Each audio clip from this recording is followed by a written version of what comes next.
እሺ ያው ከማኛ ጋር ቀጥይ ኤፌሶን። እሺ ደሜ ካንተ ጋር መቀጥለው አንድ ነገር አለ። አይ ደምዬ አንድ ያልተረሳ መሰረታዊ እውነት አለ።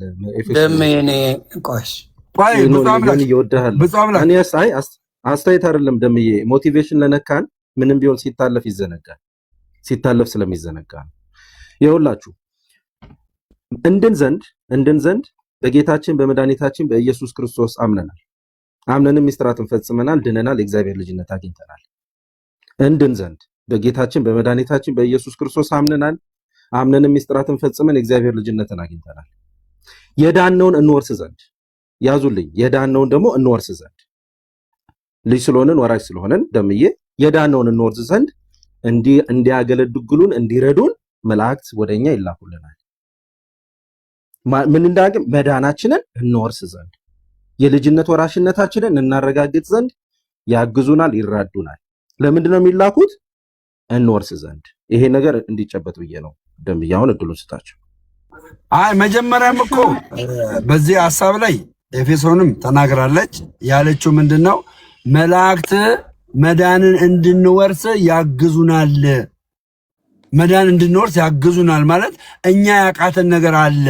ስለዚህ መላእክት ያግዙናል አያግዙንም ለመዳን ብላ ነው የጠየቀችው ሲጀመር እንጂ ኢኒሻል ሳልቬሽን ላይ የነሱ እርዳታ ታክሎበት እኛ ድነናል እያለች አይደለም። ኢኒሻል ሳልቬሽን ላይ ጸጋው በእምነት ነው ያዳንን። ከዳንን በኋላ ግን ጀስት መላእክቶች እኛ አሁን አንተ እንዳልከው ማለት መዳናችንን እንድናረጋግጥ ያግዙናል። ይሄ ደግሞ ለማንም ይሄ ኦቶሪቲ ለማንም አልተሰጠም፣ ለመላእክት ነው የተሰጠው። መጽሐፍ ቅዱስ ላይ ሰው እንኳን ይህንን ነገር አላገኘም። ያ ነው ኤፌሶን ቀጥይ።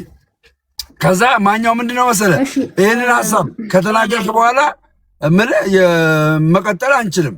የምታምነው ትናገራለህ፣ ከዛ ወደ ሌላ ሐሳብ እንዞራለን። ገብቷል? አንተ መጠየቅ ካለበት ትጠይቃለህ፣ መጠየቅ ካለበት የግድ ይሄንን እንትን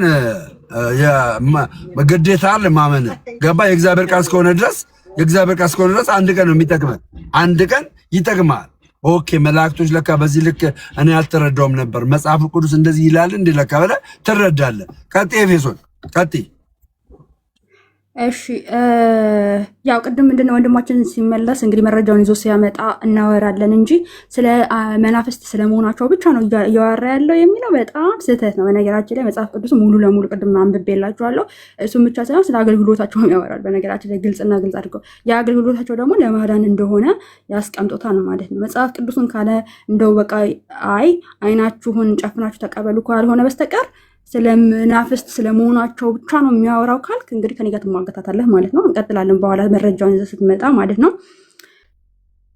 ሲቀጥል አሁን ሜቢ አሁን እዚህ ላይ የሆነ ማለት አስተያየትም አልሰጠህበትም መልስም አልሰጠህበትም ኦልሬዲ የመዳንን ይወርሱ ዘንድ የሚለውን። ስለዚህ ምንድነው ደጋግመን ስላወራንበት ሰውም እንዳይሰለች አሁን አንተ አምነህ ተጠምቄያለሁ ብለሃል። ያ ጥምቀት ለድነት ነው ብለህ ተቀብለህ ነው ወይስ ደግሞ አይ ለድነት አይደለም ለመተባበር ብቻ ነው የሚል ሐሳብ አስቀምጠህ ነው? እሱ ላይ ብናወራ ጥሩ ነው። ከዛ ትቀጥላላችሁ። እሺ ጥሩ። አይ እንግዲህ የመጀመሪያውን ጥያቄ ገብተሽ ጠይቀሽ እኔ በገባኝ አንቺም በገባሽ አስረድተናል። ስለዚህ ሁለተኛው የሚሆነው የዩኒ ማኛ ጥያቄ ይመስለኛል። ስለዚህ የኔ ጥያቄ ደግሞ ምንድነው የሚሆነው? በማርያም ምልጃ ላይ ማውራት እንችላለን ኦል ዴይ። መጀመሪያ ያወራንበት በነገራችን ላይ የመጀመሪያውን አንቺ ጠየቅሽኝ። አንተ እኮ ነው እኔ መች ጠየቅኩ? ተወያየንበት። አንቺ ነሽ የጠየቅሽኝ አይደለም? ያልጠየቅኩሽ በቃ አንድ ቆይ ና አይደለም። አንቺ ገብተሽ ነው የጠየቅሽኝ። ጥያቄሽን በገባሽ መጠን መለስኩኝ። አንቺን ደግሞ በገባሽ መጠን አስረዳሽ። አሁን ደግሞ የኔ ጥያቄ ነው ጥያቄ ኦኬ። እኔ ተጠርቻለሁ ኦልሬዲ ስራ ላይ ስለሆንኩኝ፣ ግን በዚህ በድነት ጉዳይ ላይ አውሩ። ዋናው ነገር ድነት ስለሚቀድም ማለት ነው። ብፁዕ በቀጠል ትችላለህ። በእኔ ምትክ ብፁዕ ይቀጥል። አንዴ እኔ ተጠርቻለሁ።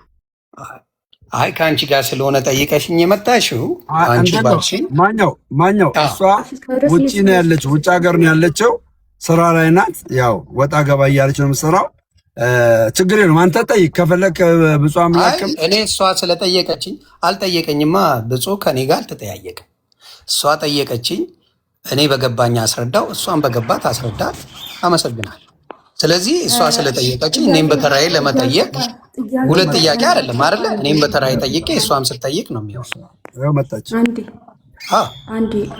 አንደኛ ነገር እኔ ጥያቄ አልጠየቅኩም። ጌታ ኢየሱስ አልጠየቅሽኝም።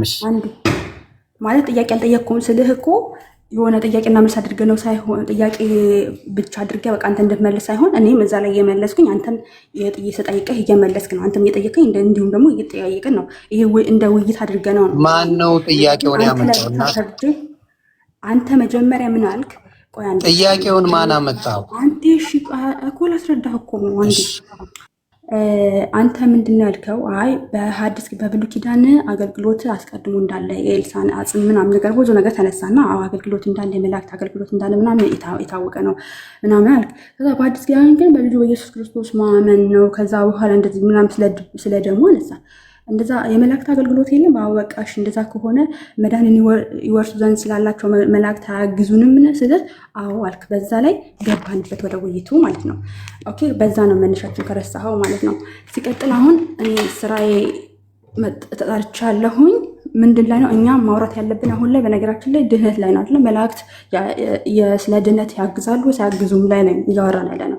ስለዚህ አሁን አንተ ተጠምቄያለሁ አድኛለሁ ብለህ የምታምነው ስለሆንክ ስለዚህ እንቀጥል በዛ ላይ ነው እያልኩ የነበረው። ወንድሞች ጥያቄ ካላችሁ ይቀጥሉ። መቀጠልም ካለብን እኔ አልወርድም፣ እዚሁ እቀመጣለሁ። ስራዬ ስጨርስ እንቀጥላለን። እስከዛ ግን ወንድሞች ይቀጥሉ። ከአንተ ጋር ቃለ ሕይወት ያሰማልን። ኤፌሶን ቃለ ሕይወት ያሰማሽ መድኃኒዓለም። እኔ ላውራ ደግሞ እኔ በቀላሉ የምነግርሽ እናቱ አንቺ ገብተሽ ተወያየን ያልሽው እንደ ውይይቱም የጀመረው ከአንቺ ነው ማለት ነው። እሺ ያልኩኝ አብራራሽ ጨረስን። ስለዚህ እኔ ደግሞ የመወያያ ርዕሱን ከአንቺ ጋር ጊዜ ሲኖርሽ ሌላ ጊዜ ደሜ ቤት የሚሆን አንቺ ቤት እመጣና ስለ ድንግል አማላጅነት ስለ ቅድስት ድንግል ማርያም አማላጅነት ከአንቺ ጋር እናወራለን። በደስታ እናወራለን። አሁን ግን ስለ ድነት ቀጥሉ። አንቺ ስላልሽ አይደለማ እኔ ስፈልግ አይደል?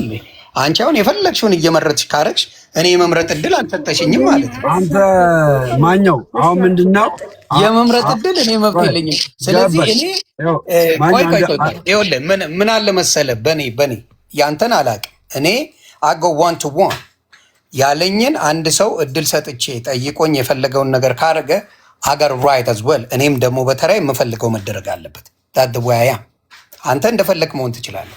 እኔ ግን አንዱ ፈልጎ ጠየቀኝ፣ ተወያየንበት፣ ሁለታችንም ሀሳብ ሰጠንበት፣ ጨረስን። የኔ ተራ ደግሞ ሲሆን እኔ የምለው እንጂ አይ በዚህ በኩል ስለሆነ እንደዚህ ስለሆነ ብለው ሌላ ደግሞ ይዞብኝ ሊመጣ የሚችል የለም። እኔ ነኝ፣ የኔ ተራ ነው። እኔ የምለውን ነገር ነው ደግሞ አሁን የሚደረገው። ሀሳቡ ይደው ሲምፕል ታ ስለዚህ ሌላ ከእሷ ጋራ በዚህ ሂደት ውስጥ ስትመጣ በሱ እናወራለን። አሁን ከወንድሞች ጋር ደግሞ ኤፌሶን ጋር አንቺ ስራሽን ስሪ። በቃ እኔ ያስተካክሏለሁ። እኔ ወንድሞች ይዤ ልምጣ ቀለል አድርጌ አይደለም በቃ ቶ አይ ላምጣ። እኔ እኮ ተማሪ እንጂ አስተማሪ አይደለሁም። እኔ ፓስተር ነኝ። ሼር አርግና ኦኬ ሼር አርግና ይምጡ አራመጣለሁ። እሺ በደስ እኔ ቁጭ ብዬ አንድ የምጠራው ወንድም ካለና ከመጣ ደምዬ እውነት ዲቪ እንደደረሳቸው ቁጥር አምጣቸው።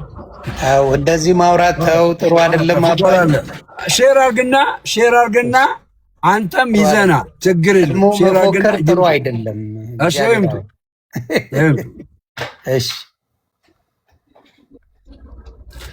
ውድ ኦርቶዶክሳውያን ዛሬ እንግዲህ እየተከበረች ላለችው ለባታ ማርያም እንኳን አደረሳችሁ። ሁላችሁም እንኳን አደረሳችሁ እያልኩኝ እንግዲህ ውይይታችንን እንቀጥላለን። እሺ ሞቲቬሽናል ሳሚ አላመጣህም? መረጃን አላመጣህም? እሱ ልጅ ግን እንዳይረሳ ወይኔ ፒዲኤፉን አግኝቼዋለሁ። እሺ አግኝቼዋለሁ። ፒዲኤፉን አመጣልሃለሁ። ጊቭ ሚ 5 ሚኒትስ። ኤፍዬ ምንድን ነው ታስመጭናለሽ? እሺ ሼር እያደረገሽ አምጣ፣ አሳየና። ይኸው በትልቁ ሆናል። አሳየን። በቤተሰብ እንደማታስተምር ይኸው አሳየን። ቶሎ በል ፍጠን።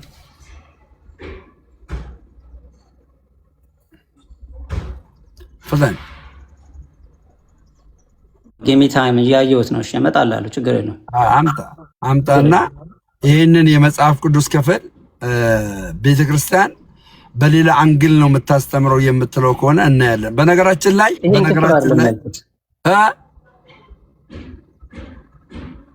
ምን አልክ? በነገራችን ላይ ሁላችሁም ግልጽ አድርጌ የምነግራችሁ ማለት ነው የምነግራችሁ ከአንደኛ ጢሞቴዎስ ምዕራፍ 2 ቁጥር 1 ላይ አይታችሁ ከሆነ ጳውሎስ ለመኳንንትና ለነገስታት እንዲጸለይ፣ እንዲለመን፣ እንዲማለድላቸው ከሚያደርግበት ዋነኛው ምክንያት ምንድነው? መዳንን የወርሱ ዘንድ ነው። እዚህ ጋር መላእክቶች የምልጃን ስርዓት እያከናወኑ እንዳለ የሚያመለክት ነው። መዳንን እንድንወርስ ነው የሚያደርጉ መላእክቶች። ይሄ ደግሞ የምልጃ ስርዓት ነው። ገባ? የምልጃ ስርዓት ነው። የሆነ የመጡ ኃጢአት ልሰራ ስል ግፍት አይደለም የሚያደርጉኝ። የሆነ እጄን ይዞ በአየር ላይ አንጠልጥለው ከሆነ ቤት ውስጥ ምናምን አይደለም የሚያደርጉኝ። እኔ ውስጥ ገባችሁ? እኔ ውስጥ ላይክ እንደዚህ አይነት ነገር እንዳላደርግ እንትን ያደርጉኛል ማለት እንድከለከል ያደርጉኛል፣ እንድቆጠብ ያደርጉኛል። ገባ?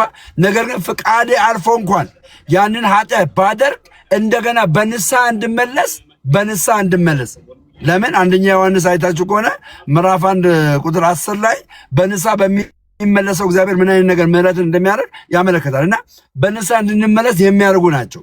በንስሐ እንዲመለስ የመላእክት አገልግሎት ባይዘው በጣም ብዙ ነው። በጣም እምነግርህ ሶዛም ዮኒ ሼራል አንድ ነገር ልበላ እዚህ ካልከው አሁን መላእክት ሳያግዙኝ እኔ መዳን አልችልም። መጽሐፍ አለህ እኮ መጽሐፉ አለህ እኮ እንዴ ዮኒ እንደገና ተመልሰው ወደኋላ እንዴ ባለፈው ትንሽ ቆይ አባቴ ሊያገለግሉ ነው የሚለው። ሊያገለግሉ ማለትና ሲላኩ ሊያገለግሉ የሚልና በራሳቸው የሚለው ይለያያል። እኔ አሁን ዓለምን ያዳነው ብቸኛው ቅድም እንዲያውም ብፁዕ ሲናገር በጣም አቴንክ ግልጽ ያለው መጀመሪያ መዳናችን ያረጋገጥንበት ዲያቆንን ሚውት አድርግ በለኝ አንዴ መዳናችንን ያረጋገጥንበት በክርስቶስ መዳናችን ነው። አንተም ብለሃል እንዲሁ በጸጋው ድነናል ብለሃል። ይሄ እኮ የቤተክርስቲያን አስተምሮ ነው። ገባ? ግን ከዳንም በኋላ እነዚህ ከዳንም በኋላና በፊት ዳንክ እኮ ይለያያል። ይኸውልህ ኢኒሻል ሳልቬሽን ማንኛውም ሰው ከመዳኑ በፊት ጸጋውን በእምነት አምኖ ያለ ስራ ክርስቶስ በሰራው ነገር አምኖ ይድናል። ገባ? አምኖ ከዳነ በኋላ ግን አጋዥ ያስፈልገዋል። መዳንን የወርስ ዘንድ አጋዥ ያስፈልገዋል። ከነዛ መካከል አሁን ዳነ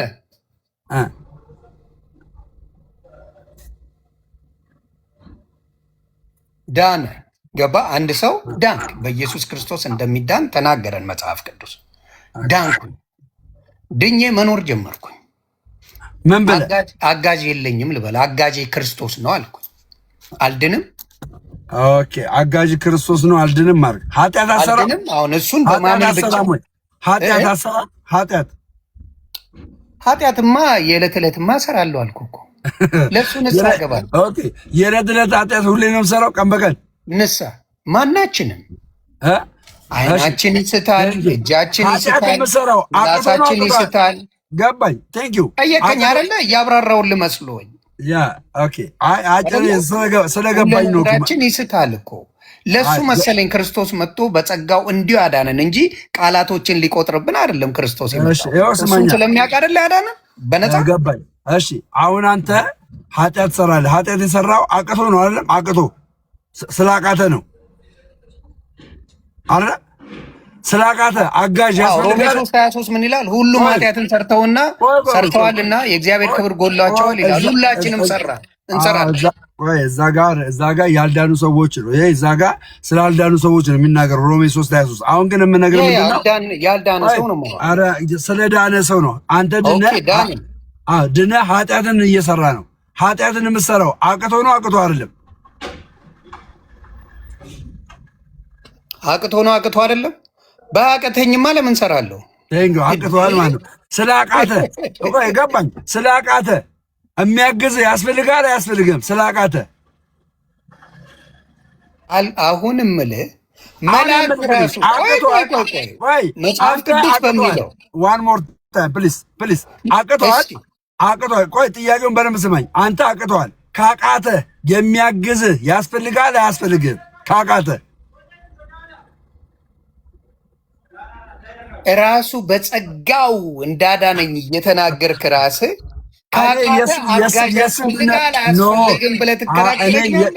እኔ የእሱ እንድነት አለ መምልህ እኔ ቆይ አዳምጥ። እኔ እየነገርኩ ያለሁት የመጀመሪያ ድነትን ሳይሆን ከዳንክ በኋላ ኃጢአት ሰራለሁ አልክ። ኃጢአት የምሰራው ከዳንክ በኋላ ኃጢአት የምሰራው አቅቶ ነው አቅቶ አይደለም አልከኝ አልኩ። አቅቶኝ ነው አልከኝ። ካቃተ የሚያግዝ ያስፈልጋል አያስፈልግም አልኩ። አጭር መልስ ያስፈልገኛል አያስፈልገኝም። ጥሩ። እኔ አሁንም እልሃለሁ እኔ አንተ አጭር መልስ ሳይሆን እንዲመቻ አድርገህ ጠበብ አታርጋት፣ በደንብ አድርጌ እነግርሃለሁ። አሁንም ያዳነኝን ነው የምጠይቀው፣ ያላዳነኝን አልጠይቅም። ያዳነማ ኢየሱስ ነው። ኢየሱስ አድኖናል። ሁላችንም ኢየሱስ አድኖናል። ከዳንም በኋላ ግን የምጠይቀው ምን ሊያደርግልኝ? ምንም መሸሽ የለም። አሁን ከዳንክ በኋላ ግን አንተን አሁን የምትሸሸው አዳም ከዳንክ በኋላ ኃጢአትን እሰራለሁ አልክ። ከዳንክ በኋላ አረ ከዳንክ በኋላ ኢየሱስ አድነዋል። ከዳንክ በኋላ ኃጢአትን ትሰራለህ። ኃጢአትን የምትሰራው አቅቶ ነው አቅቶ አይደለም ስልህ አቅቶኝ ነው አልክ። ልክ ነኝ? ልክ ነኝ? ኦኬ። ካቃተ የሚያግዝህ ያስፈልጋል አያስፈልግም ስልህ የሚያግዘኝ ማን እንደሆነ ልንገርህ። አንተ አይደለም የምትነግረኝ መጀመሪያ መጀመሪያ ግን ጠየቀኝ እኔ ልመልሳ። ጥያቄ ምን ነበር? አሁን ምን አልክ መሰለህ? ዳንኩ አልከኝ። አዎ አልኩ። በማ በክርስቶስ በጸጋው ዳነ። ከዛ በኋላ ኃጢአት ትሰራለህ አልከኝ። አዎ እሰራለሁ አልኩ። ከዛ አጋዥ ያስፈልጋሉ አያስፈልግም አልከኝ። አዎ ያስፈልገኛል። አጋዥ ማን መሰለ? ኢየሱስ ራሱ ነው። አይገርምም? ጠበቃ ነኝ ይለኛል። ኃጢአትን እንድትሰሩ ምንም እንትን አልላችሁም ይላል ዮሐንስ መልእክት ላይ ምን ይል መሰለ? እዚህ ጋር ላንብልህ። አንደኛ ዮሐንስ ላይ ምዕራፍ 2 ቁጥር 1 ላይ አንደኛ ዮሐንስ ምን ይል መሰለ? አንደኛ ዮሐንስ እኔ ልንገርህ ልጆች ሆይ ኃጢአትን አታድርጉ። እኔ ልንገርህ ኃጢአትን አታድርጉ። ኃጢአትን ብታደርጉ ግን በአብ ዘንድ ጠበቃ አላችሁ ይላል እንጂ አግዣችኋለሁ አይልም። ጠበቃ ማለት ምን ማለት ነው? ቴንኪው። ግን ቃል በቃል አዳምጠኛ ስንነጋገር ደስ ብሎኝ እንዳነበው ነው። ልጆቼ ሆይ ኃጢአትን እንዳታደርጉ ይህን እጽፋለሁ አለ። ኃጢአትን አታድርጉ ነው የሚለው። ኃጢአትን እንዳታደርጉ ይህን እጽፋለሁ። ማንም ኃጢአትን ቢያደርግ ከአብ ዘንድ ጠበቃ አለን፣ እርሱም ጻድቅ የሆነ ኢየሱስ ክርስቶስ ነው ይላል። ጠበቃችን ኢየሱስ ነው። ጠበቃዬ እኔ ኃጢአት ስሰራ ጠበቃዬ ማን ነው? የሚሟገትልኝ ማን ነው? የሚጠይቅልኝ ማን ነው? የሚለምንልኝ ማን ነው? ክርስቶስ። እሺ አሁን ደግሞ አጋዥ ብሎ በመጽሐፍ ቅዱስ ታሳየኛል። ይሄው ራስህ አንብበው፣ እዛው አንብበውና መላእክት እንዴት እንዳገዙ ደግሞ ይናገራል። እዛው ደግሞ ዕብራውያን 1:14 አንብብ።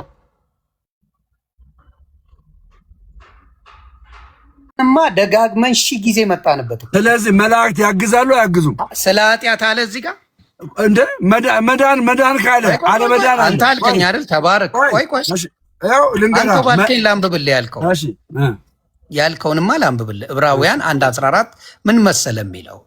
ከቶ ለማን ብለዋል? ሁሉ መዳንን ይወርሱ ዘንድ እንጂ ስለ ኃጢአት አላወራም። አንተ ስለ ኃጢአት ነው መዳን ለምን አዳምጠኛ። መዳን የጽድቅ ነው የጽድቅ አይደለም?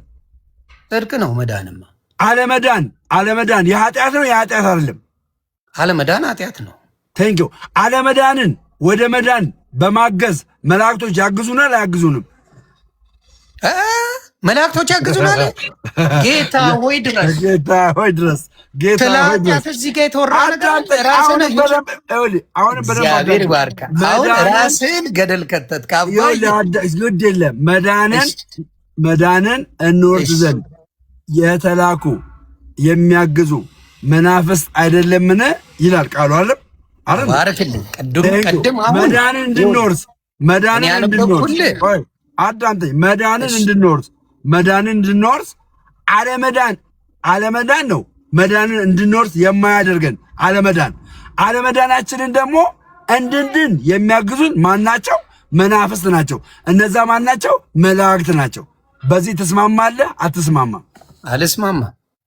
የማልስማማበትን ምክንያት ማስረጃ አምጣ። ቅድም አሁን እዚህ ጋር ያለው ስለ መዳን አለመዳን ሳይሆን ስለ ማገዝ ነው። ዳና አይልም። እዚህ ጋር የሚያግዙን እንድንድነው ለመዳን የሚያግዙን የሚያግዙን ለምንድን ነው? ዮኒ ሚውት ላድርጋ አይደል? ኖ የሚያግዙን ለምንድን ነው? የሚያግዙን ለማን እንድንድን ነው አለ። እንድንድን ያግዙናል። መልስ ቋርጠኝም አይደለ እኮ ሌላ ውስጥ አትግባ አላቋርጥ።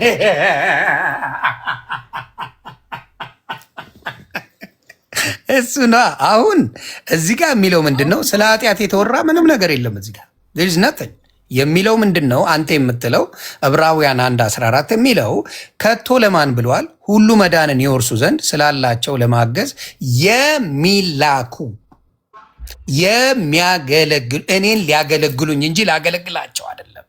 ሊያገለግሉኝ የሚያገለግሉ ለምንድን ነው? ሊያገለግሉኝ ለእኔ ከእግዚአብሔር ተልከው እኔ የምፈልገውን ሊያደርጉልኝ። የሚያገለግሉ ለምንድን ነው? ምን እንድትሆኑ የሚያገለግሉኝ? መናፍስት አይደሉም? ምን አለ እኮ የሚያገለግሉ ምን እንድትሆኑ። ስለዚህ ከቅድሙ ስንጀምረው ቆይ ጨርሳል አንተ፣ እኔ ላውራ። ከቅድም ጀምሮ ስናወራ ለኃጢአት ብለህ ጠየቀኝ። ከዳንክ በኋላ ኃጢአት አትሰራም ወይ አልከኝ። እሰራለሁ አልኩ። ኃጢአት ስትሰራ የሚረዳ አያስፈልግም ወይ አልከኝ። አዎ ያስፈልገኛል።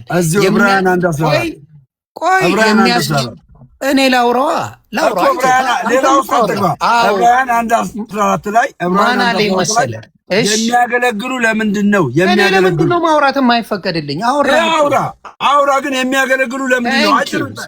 ስለዚህ ያልከኝ ነው ሙሉን ነው የምናወራው። የምን አጭር መልስ ነው አልከኝ። ምን አልክ? ከዳንክ በኋላ ኃጢአት ትሰራለሁ ያልከኝ። አዎ እሰራለሁ፣ ስጋ ስለለበስኩ እሰራለሁ አልኩ።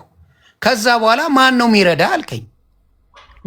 ዕለት ተዕለት ይላል መጽሐፍ ቅዱስ ላይ ከአብ ዘንድ ጠበቃ አለን ብሎ ኢየሱስ ክርስቶስ እንደሆነ መጽሐፍ ቅዱስ ተናገረ። እውነት እውነት እላቸዋለሁ ብሎ አንደኛው ዮሐንስ ምዕራፍ 2:1 ላይ ተናገረ። ከአብ ዘንድ ጠበቃ አለ፣ እሱም ኢየሱስ ክርስቶስ ይሆናል። ኃጢአትን እንዳንሰራ ነው የሚናገረው። ከሰራን ግን ጠበቃ አለን፣ ጠበቃው ደግሞ ኢየሱስ ክርስቶስ ነው እያለ ነው መጽሐፍ ቅዱስ። እዚህ ጋር ደግሞ የሆነ ነገር ስሰራ የሚያገለግሉኝ የሚያግዙኝ ምን የሚያገለግሉ የሚላኩ ነው። የሚላኩ የሚያገለግሉ ብሎ መጽሐፍ ቅዱስ ይናገራል። የሚያገለግሉ የሚላኩ ብሎ የሚናገረው መላእክቶችን ነው።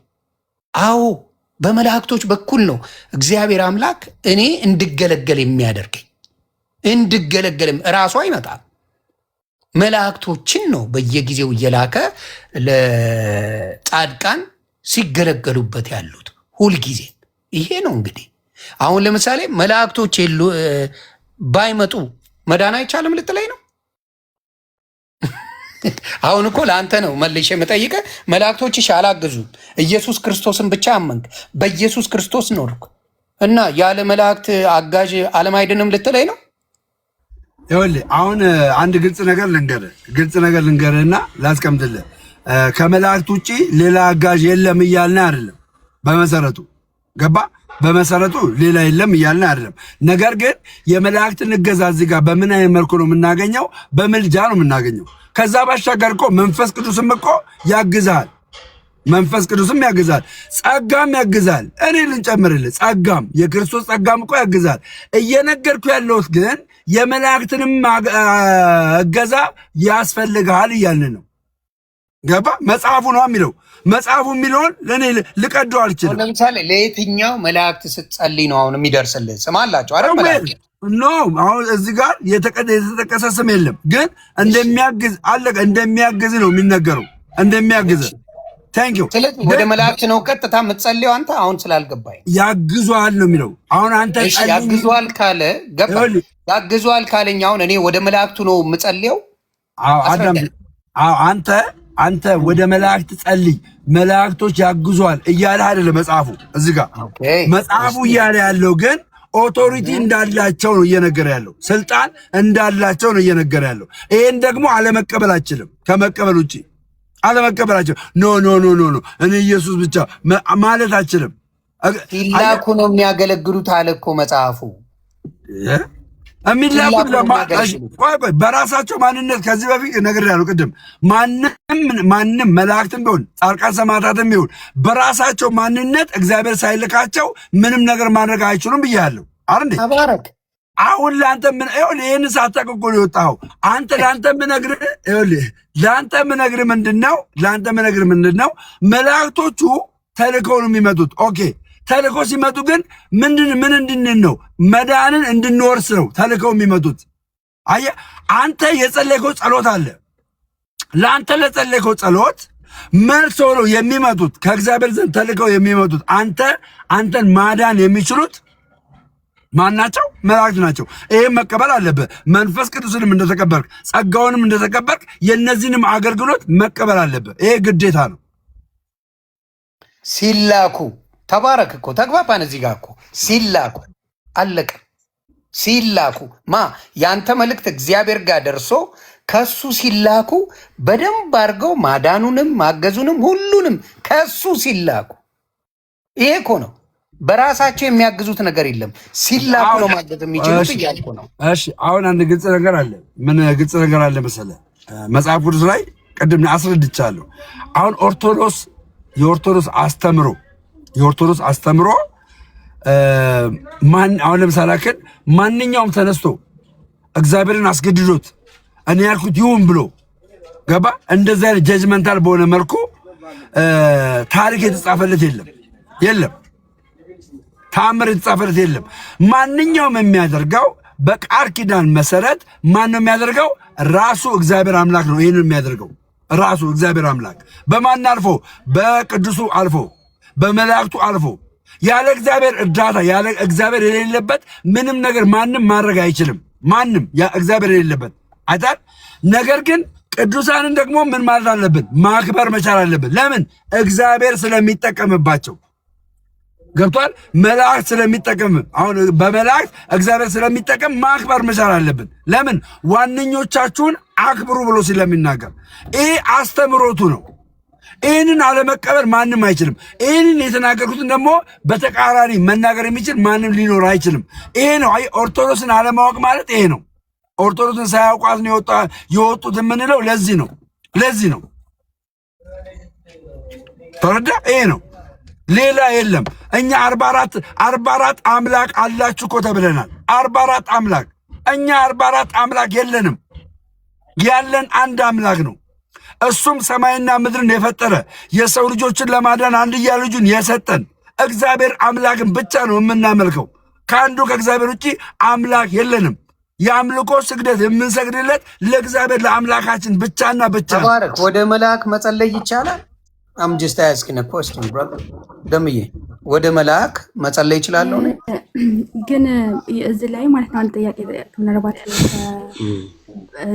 ካልተሳሳትኩኝ ቅድም ሳታልፉት ማለት ነው የሆነ ከእግዚአብሔር ብቻ ተልከው ነው ምናምን ስትል ነበርና ከእግዚአብሔር ተልከው ነው ወይ እነዛ መላእክት እስከ መቼ ነው ማትፈርደው ብለው ሲናገሩ ከእግዚአብሔር ተልከው ነው እንደዛ እንዲሉ ብሏቸው ነው? እስከ መቼ ነው ማትፈርደው ብላችሁ ለእኔ ለምኑ ብሎ እግዚአብሔር ልኳቸው ነው? ወይስ ደግሞ ራሳቸው በራሳቸው ፍቃድ ተነስተው ነው እንደዛ ያደረጉት? ልመናን ያከናወኑት የቶቹ እስከ መቼ ነው ማትፈርደው? ቅድም ራሱ አንተ ብለዋል አይደለ? ዮሐንስ ራእይ ምዕራፍ 6 ቁጥር 5 ላይ የሙታንን ነፍስ ነው የምታወሪኝ እናት። አንዴ እስከ መቼ ነው ማትፈርደው ብለው እየጠየቁ ያሉት እነሱ እግዚአብሔር ልኳቸው ካልሆነ በስተቀር ስትል ነበር። ኦኬ እግዚአብሔር ካላካቸው በስተቀር ወደኛ አይመጡም የሚል ሀሳብ ስታስቀምጥ፣ ስለዚህ እግዚአብሔር ልኳቸው ነው ወይ እስከ መቼ ነው ማትፈርደው ብለው የሚጮሁት እነዛ መላእክቶች ማለት ነው? መላእክቶች አይደሉም። መላእክቶች ናቸው እንደ ደምረው?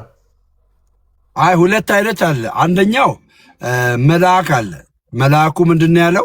ትንቢተ ዘካርያስ እኔ የነገርኩ ነው በብሉይ ኪዳን ዘመን ብዬ ቃል በቃል እኔ የነገርኩ ትንቢተ ዘካርያስ ምዕራፍ 1 ቁጥር 10 ጀምሮ ብታነው ያኛው እስከ መቼ አትፈርድላቸውም ብሎ በራሱ ማንነት እሷ ደግሞ ያለች አፌን አትቀመጣ። እሷ ደግሞ ያለች ስለፈሰሰው ደማችን እስከ መቼ አትፈርድልንም? ብለው ያሉት ዮሐንስ ራእይ ላይ ምዕራፍ 6 ላይ ያለው እግዚአብሔር ሳይነግራቸው በሉ ሳይላቸው ነው እያለች ያለችው። ስለዚህ ከእሷ ጋር ስለዚህ መልአክ መሀል ላይ እኮ መልአክ ነው ወይ እንደዛ የጮሁት? እነሱ ከእግዚአብሔር ጋር ነው የተነጋገሩት። አንድ ከይቅርታ እንደዛ ብለው የተናገሩት እግዚአብሔር በሉ ብሏቸው ነው ወይ እግዚአብሔር ልኳቸው ነው ወይ እንደዛ ልመናን ያከናወኑት ነው እያልኩ ያለሁት። ምክንያቱም አንተ እያልክ ያለኸው እግዚአብሔር ካላካቸው በስተቀር እንደዛ አድርጎም ስላልክ ነው። መላእክት እኮ እዛ ጋ የሉም እናቱ። እነማን ናቸው? እስኪ አንብበው። እሺ ዮሐንስ ራእይ ምዕራፍ 6 ላንብብልሽ።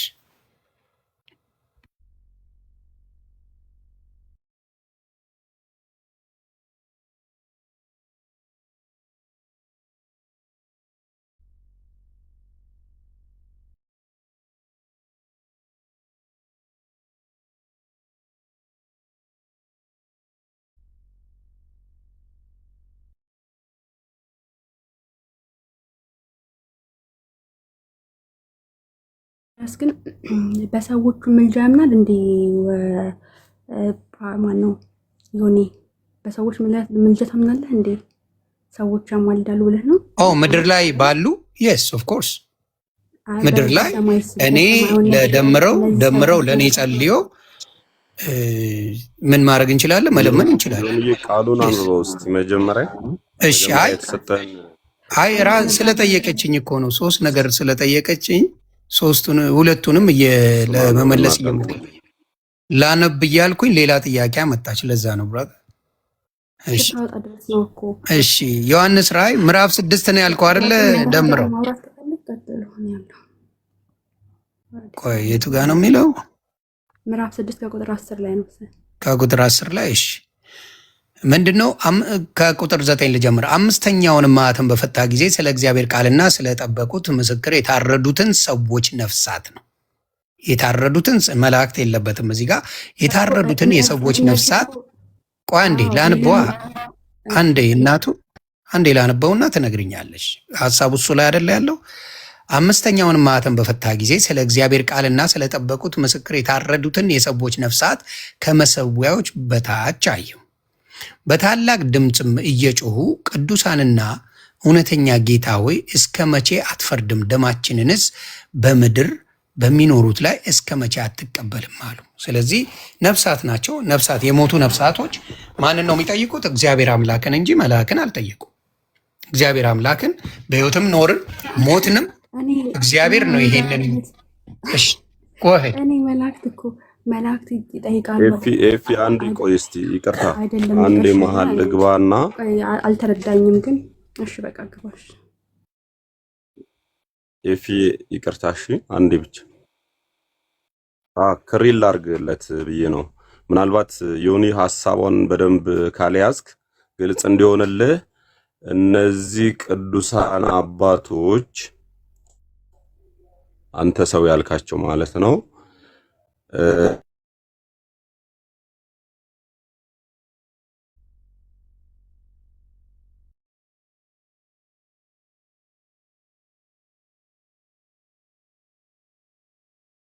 ድምፁ አይሰማም ነው ወጥቷል። ዲያቆን ድምፅ አይሰማም ወንድም።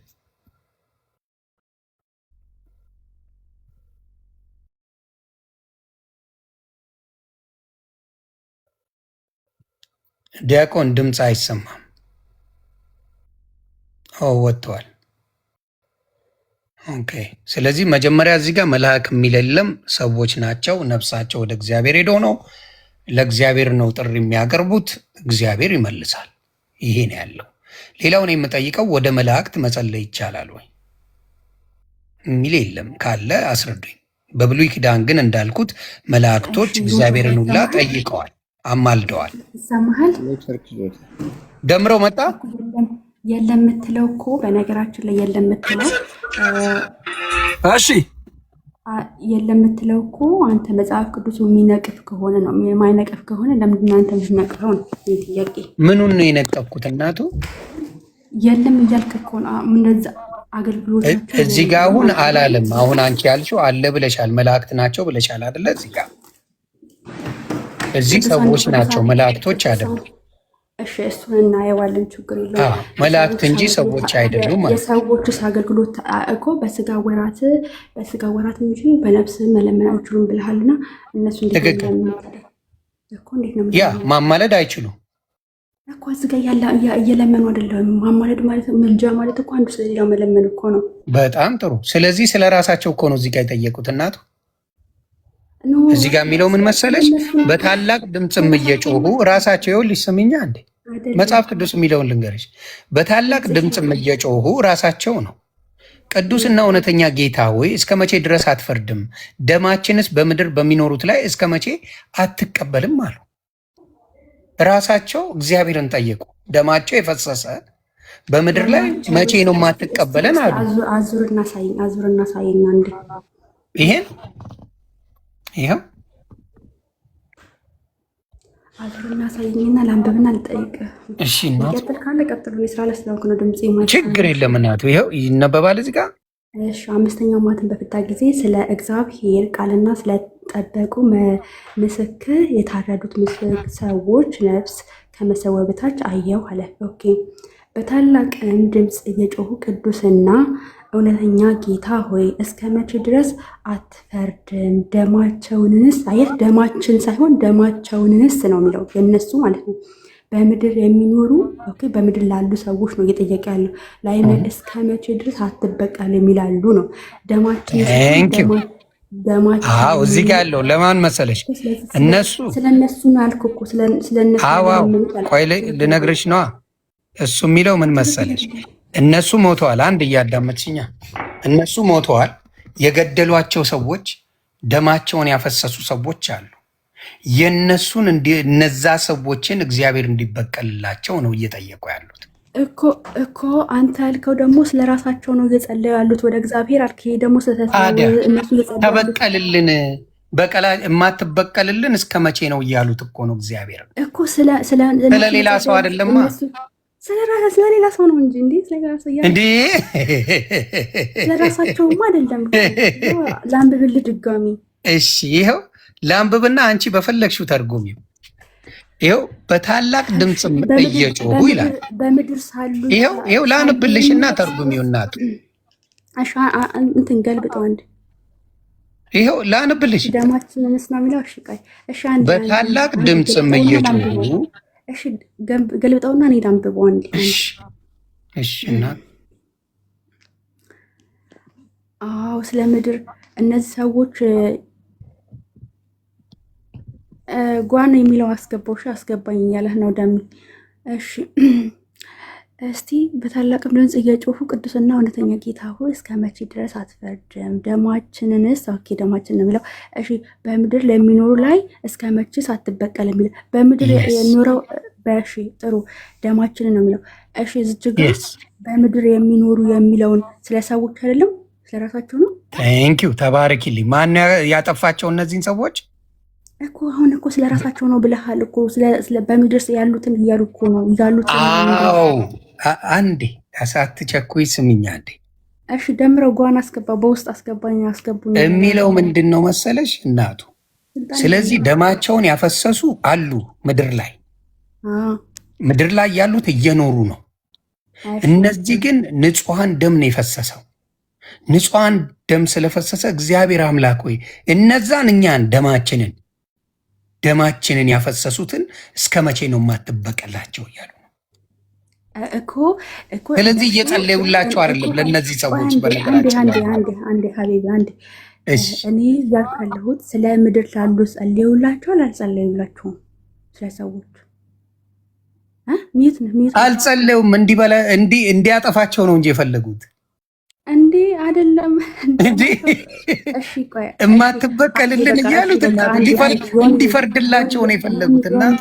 እሺ በቃ እሺ አንዴ ጎሄድ አንቺ አውሪ ልስማሽ። ይቀጥል። እሺ በቃ በእኔ ሀሳብ አንቺ በጠየቅሽው ላይ ይሄ በታላቅ ድምፅም እየጮሁ ቅዱስና እውነተኛ ጌታ ሆይ እስከ መቼ ድረስ አትፈርድም? ደማችንንስ የእኛን ደም ማለት ነው። ደማችንንስ በምድር ላይ በሚኖሩ ላይ እስከ መቼ አትቀበልም አሉ።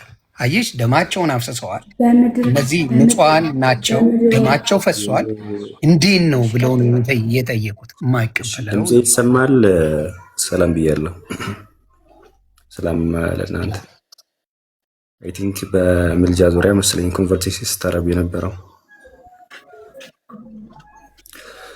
ኦኬ ሜቢ ከምልጃ የሆነ ከሀሳቡ ጀምሮ ወይም ኢንቴንሽኑን ከገባን ዘን ሜቢ ቀላል ይሆናል ብዬ አስባለሁ። ምልጃ የሚለውን ሀሳብ ሜቢ ከተረዳዳን ማለት ነው። ምልጃ ማለት ቤተክርስቲያን አለች፣ የጌታ አካሉ ወይም ቤተክርስቲያን አለች ዘን ቤተክርስቲያን ውስጥ ደግሞ ብዙ ብልቶች አሉ፣ መጽሐፍ እንደሚል ማለት ነው። ደሜ ድምፅ አለ አንተ ጋር ሜቢ ሚወቱ አድርገው። ኦኬ እሺ ብዙ ብልቶች አሉ። አንደኛው ብልት ለአንደኛው ብልት ያስባል ወይም ይጨነቃል ነው። በቤተክርስቲያን ውስጥ ብዙ ብልቶች አሉ። አንደኛው ብልት ለአንደኛው ብልት ያስባል፣ ይጨነቃል ነው። ይህ አንደኛ ቆሮንቶስ ምዕራፍ 12 ከቁጥር 12 ጀምሮ አለ። እንዲህ ይላል፣ አካልም አንድ እንደሆነ ብዙ ብልቶችም እንዳሉበት፣ ነገር ግን የአካል ብልቶች ሁሉ ብዙዎች ሳሉ አንድ አካል እንደሆን ክርስቶስ ደግሞ እንደዚሁ ነው ካለ በኋላ ቁጥር 25 እና 26 ላይ እንዲህ ይላል፣ አንድም ብልት ቢሰቃይ ብልቶች ሁሉ ከእርሱ ጋር ይሰቃያሉ። አንድም ብልት ቢከብር ብልቶች ሁሉ ከእርሱ ጋር ደስ ይላቸዋል ይላል። ስለዚህ እርስ በርስም ደግሞ እንዲተሳሰቡ አድርጎ አገጣጥሞ ብሎ ደግሞ ሲናገር እናያለን። ቁጥር 25 ላይ ክብር ያላቸው ብልቶችን ግን ይህ አያስፈልጋቸውም፣ ነገር ግን ብልቶች እርስ በርሳቸው በትክክል ይተሳሰቡ ዘንድ አንዱ አንዱን ያስበው ዘንድ ማለት ነው። ኢነሴንስ አንዱ ክርስቲያን ሌላኛውን ክርስቲያን ያስበው ወይም ይለምንለት፣ እያንዳንዱ ስለሌላው ይጸልይ ወይም ይለምን ስለሚል ማለት ነው። ይተሳሰቡ ዘንድ በአካል መለያየት እንዳይሆን ለጎደለው ብልት የሚበልጠውን ክብር እየሰጠ አካልን አገጣጥሟል ይላል። ስለዚህ ምልጃ የሚለው ሀሳብ ዮኒ ሜቢ ይህን አሁን ያወራሁትን ሀሳብ ከተረዳኸኝ አንዴ የቱ ጋር ነው ያለው? እሱ ከዛ በታች ያለው ስላለ ብዬ ነው። አንደኛ ቆሮንቶስ ምዕራፍ 12 ተባረክልኝ። ቀጥል። ያ ምልጃ የሚለው ሀሳብ ይሄ ነው። በቤተክርስቲያን ዘንድ ወይም ደግሞ የክርስቶስ አካሉ አለች ቤተክርስቲያን ዘንድ አንደኛው ብልት ለአንደኛው ብልት ይጨነቃል፣ ያስባል ማለት ነው። አሁን በሰማይ ያለችው ቤተክርስቲያን ሜይ ቢ አንድ ጥያቄ ልጠይቅህ እስቲ ዮኒ። በሰማይ ያሉ በቤተክርስቲያን ዘንድ ያሉ ለምሳሌ እነ ቅዱስ ጳውሎስ ሊሆኑ ይችላሉ። ከቤተክርስቲያን አካልነት ሊወጡ ይችላሉ በስጋ ከኛ ሲለዩ። በጣም ጥሩ። ከዛ በፊት ምን አለ መሰለ እዚህ ጋር ስታነበው የሆነ ቦታ ያልጨመርከው አለ። አሁን አካል ብዙ ብልቶች እንጂ አንድ ብልት አይደለምና ብሎ እግር ይላል፣ ጆሮ ይላል። እያንዳንዱን እያለ በደንብ አድርጎ ያወራዋል እንጂ እኛ ስለምንለው አይደለም ያወራው። አንተ ስላልከው ሳይሆን እዚህ ጋር ምን ይላል? አካል ብዙ ብልቶች አሉት፣ ብዙ ብልቶች እንጂ አንድ ብልት አይደለምና ይላል። አካል እግር ይላል። ለምሳሌ እግር እኔ እጅ አይደለሙና የአካል ክፍል አይደለውም ብትል ይህንን በማለቷ የአካል ክፍል መሆኗን ይቀይራልን ይላል። ከዛ ጆሮ ይመጣል። ጆሮ እኔ አይን አይደለውምና የአካል ክፍል አይደለውም ቢል ይህ በማለቷ የአካል ክፍል መሆኑ ይቀራልን ይላል። አካል ሁሉ አይን ቢሆን መስማት ወዴት በተገኘ? ሁሉም መስማት ቢሆን ማሽተት ወዴት በተገኘ? አሁን ግን እግዚአብሔር እንደወደደ ብልቶችን እያንዳንዳቸው በአካል አድርጓል። ሁሉም አንድ ብልት ቢሆን አንድ ብልት ቢሆንስ አካል ወዴት ሆነ? ዳሩ ግን አሁን ብልቶች ብዙ ናቸው፣ አካል ግን አንድ ነው። አይን እጅን አታስፈልግኝም ልትለው አትችልምን? ወይም ራሱ ደግሞ እግሮችን አታስፈልጉኝም ሊላቸው አይችልም። ነገር ግን ደካሞች የሚመስሉ የአካል ብልቶች ይልቁኑ የሚያስፈልጉ ናቸው። ከአካልም ብልቶች ያልከበሩ ሆነው የሚመስሉን በሚበዛ ክብር እናለብሳቸዋለን፣ በምናፍርባቸውን ብልቶች ክብር ይጨመርላቸዋል። ክብር ያላቸው ብልቶቻችን ግን ይህ አያስፈልጋቸውም። ነገር ግን ብልቶች እርስ በርሳቸው በትክክል ይተሳሰቡ ዘንድ እንጂ በአካል መለያየት እንዳይሆን ለጎደለው ብልት የሚበልጥ ክብር እየተሰጠ እግዚአብሔርን አካልን አገጣጠመው። አንድም ብልት ቢሰቃይ ብልቶች ሁሉ ከእሱ ጋር ይሰቃያሉ። አንድ ብልትም ቢከበር ብልቶች ሁሉ በአንድ ላይ ደስ ይላቸዋል። እናንተም የክርስቶስ አካል ናችሁ፣ እያንዳንዳችሁም ብልቶች ናችሁ እያለ ይቀጥላል። ስለዛ የሆነ ስለ እጅና ስለ እግር ሳይሆን እያወራ ያለው እሱን ከጨረሰ በኋላ በደንብ ካስረዳም በኋላ ወደዚህ ይመጣል። ስለዚህ የክርስቶስ ብልቶች ናችሁ ሲል ምን ይላል? ራሱ ይናገራል እዚህ ጋር እንደገና ደግሞ ከዛ በኋላ እናንተ የክርስቶስ አካል ናችሁ እያንዳንዳችሁም ብልቶች ናችሁ ይላል። እግዚአብሔር በቤተ ክርስቲያን እያንዳንዶችን አስቀድሞ ሐዋርያት ሁለተኛውንም ነቢያትን ሶስተኛውንም አስተማሪዎችን፣ ቀጥሎም ተአምራትን ማድረግን፣ ቀጥሎም የመፈወስን ስጦታ፣ እርዳታንም፣ አገዛዝንም የልዩ ልዩ አይነት ልሳኖችንም አድርጓል ይላል እዚህ ጋር። ችግር የለውም። ስለዚህ አሁን ይኸው እዚህ ጋር ሲናገር አይን ጆሮን አታስፈልገኝም ሊለው አይችልም፣ ወይም እግርን አያስፈልገኝም ሊለው አይችልም ያለው አንደኛ ብልት ሌላኛውን ብልት አታስፈልገኝም ሊለው አይችልም ነው። ኤኔሴንስ አንድ ክርስቲያን ሌላኛውን ክርስቲያን አታስፈልገኝም ሊለው አይችልም። ዘን ይልቁንም እርስ በርስ ደግሞ ይተሳሰባሉ። ክርስቲያኖች እርስ በርስ ይተሳሰባሉ ነው። የምልጃ ሀሳብ ይሄ ነው። ባይዘ ሰዎች ነገረ ቤተክርስቲያን የሚለው ሀሳብ ከተረዱት ማለት ነው። ነገረ ቤተክርስቲያን የሚለው ሀሳብ ይኸው ቤተክርስቲያን ምንድናት? የክርስቶስ አካል ናት። በክርስቶስ አካል ውስጥ ደግሞ ብዙ ብልቶች አሉ። እነዚህ ብልቶች ደግሞ እርስ በርስ ይተሳሰባሉ። ዮኒ ይህን ከተረዳኸው ምልጃ ጥያቄ አይሆንም፣ ጥያቄ አይሆንብህም። ብልቶች እርስ በርስ ይተሳሰባሉ። አንዱ ለአንዱ ይጸልያል፣ አንዱ ለአንዱ ይለምናል ነው። በቃ የምልጃ ሀሳብ ይሄ ነው። አይ እዚህ ጋር አይልም። እዚህ ጋር የሚለው ምን መሰለ 28 ላይ ስታነበው ምን ይላል? ከ27 ጀምሮ እናንተም የክርስቶስ አካል ናችሁ፣ እያንዳንዳችሁም ብልቶች ናችሁ ይላል። ያ ማለት የተለያየ ዘርፍ አለ፣ የተለያየ ስጦታ አለን። ለምሳሌ እንደሚለው ምን ይላል? እግዚአብሔርን በቤተ ክርስቲያን እያንዳንዶቹን አስቀድሞ ሐዋርያትን ይላል፣ ሁለተኛም ነቢያትን፣ ሶስተኛም አስተማሪዎችን፣ ቀጥሎም ታምራትን ማድረግን፣ ቀጥሎም የመፈወስን ስጦታ፣ እርዳታንም፣ አገዛዝንም የልዩ ልዩ አይነት ልሳኖችን አድርጓል ነው የሚለው። ልዩ ልዩ አይነት ስጦታ ሰጠ እንጂ የምልጃን ነገር አይደለም እዚህ ጋር እየተናገረ ያለው። ቁጥር 25 ላይ አንብብልኝ እስቲ። ቁጥር 25 እና 24 ላይ ላንብብልህ። እሺ 25 ምን ይላል? 25 እዚህ ጋር የለውም። አይገርምም? 24 እና 25 በአንድ ላይ ነው ያለው። ይኸውልህ 24 ብለው 26 ነው እኔ ጋር ያለው። ላሳየህ። ችግር የለም። 24ን ክብር ያላቸው የሚለውን አንብበው። እሺ ምን ይላል? ሶሪ ክብር ያላቸው ብልቶቻችን ግን ይህ አያስፈልጋቸውም። ነገር ግን ብልቶች እርስ በርሳቸው በትክክል እይተሳሰቡ ዘንድ እንጂ በአካል መለያየት እንዳይሆን ለጎደለው ብልት የሚበልጥ ክብር እየሰጠ እግዚአብሔርን አካል አገጣጠመው ይላል። ጥሩ ብልቶች፣ ነገር ግን ብልቶች እርስ በርሳቸው በትክክል ምን ይሆኑ ዘንድ አለ እዚህ ጋር። ነገር ግን ብልቶች እርስ በርሳቸው በትክክል ይተሳሰቡ ዘንድ እንጂ በአካል መለያየትን እንዳይሆን ይላል። ስለዚህ ብልቶች 28 ጋር ስትመጣ በደንብ ዲፋይን ያደርገዋል። አረ ምንም ችግር የለብኝም። 28 ያለውን በጣም እቀበለዋለሁ። እዚህ ላይ ግን 28 ላይ ምን ያደርጋል? ምን ናቸው ብልቶች ሲል እዚህ ጋር እግዚአብሔርን በቤተ ክርስቲያን ይላል። በቤተ ክርስቲያን አንተ እንደምትለው ያኛው ጸጋ ነው፣ ሐዋርያነት ምናምን እንደዚህ ኦፊሶች ናቸው። እሱ ችግር የለውም። እያንዳንዶቹን ሐዋርያትን ይላል፣ ሁለተኛም ነቢያትን ይላል፣ ሶስተኛም አስተማሪዎችን ይላል፣ ቀጥሎም ታምራትን ማድረግን ይላል፣ ቀጥሎም የመፈወስን ስጦታ ይላል፣ እርዳታም አገዛዝንም የልዩ ልዩ አይነት ልሳኖችን አድርጓል ይላል። እኔ ይቀበለዋለሁ፣ ችግር የለብኝም። ግን ብልቶች ወይም ደግሞ እያንዳንዶች ብልቶች ቤተክርስቲያን ውስጥ ያሉ ብልቶች እርስ በርስ ይተሳሰባሉ ብሏል አይደለም? እዚህ ላይ ጳውሎስ እንደዛ ብሏል አይደለም? ምልጃ ማለት ይሄ ነው። በቃ ብልቶች እርስ በርስ ይተሳሰባሉ ማለት ነው ምልጃ ማለት። ሜቢ አሁን ሊትራሊ ምልጃ የሚል አይነት ቃልን ከፈለክ ደግሞ አንድ ክፍል ለምሳሌ እናንብብ። ሁለተኛ ቆሮንቶስ ምዕራፍ 9 ቁጥር 13 ጀምሮ ደግሞ እናንብበው። ብልቶች እርስ በርስ ይተሳሰባሉ የሚለውን ይዘን እዚህ ጋር ደግሞ እንምጣ። እንዲህ ይላል ጳውሎስ ሲናገር ሁለተኛ ቆሮንቶስ ምዕራፍ 9 ቁጥር 13 ላይ በዚህ አገልግሎት ስለተፈተናችሁ ይላል። ኦኬ፣ በአገልግሎት ተፈትነዋል። በክርስቶስ ወንጌል በማመናችሁ በክርስቶስ ወንጌል አምነዋል። ስለሚሆን መታዘዝ እነርሱና ሁሉንም ስለምትረዱበት ልግስና እግዚአብሔርን ያከብራሉ። እነማን ናቸው? በክርስቶስ ወንጌል ያመኑ በአገልግሎት የተፈተኑ እኒህ አካላት ሲናገር ስለነዚህ አካላት በክርስቶስ ወንጌል ያመኑ በአገልግሎት የተፈተኑ አባቶቻችን ሲናገር ቁጥር 14 ላይ እንዲህ ይላል፣ ራሳቸው ስለ እናንተ ምን ሲሉ ይላል? ምን ሲሉ? ሲያማልዱ በእናንተ ላይ ከሚሆነው ከሚበልጠው ከእግዚአብሔር ጸጋ የተነሳ ይናፍቋቸዋል ይላል። ራሳቸውም የተባሉ እነማን ናቸው?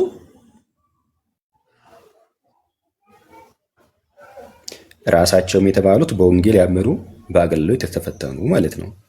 ምን ሲሆኑ? ምን ሲሆኑ አለ? ሲያማልዱ በእናንተ ላይ ከሚሆነው። ሲያማልዱ ምን ይሆናል አለ?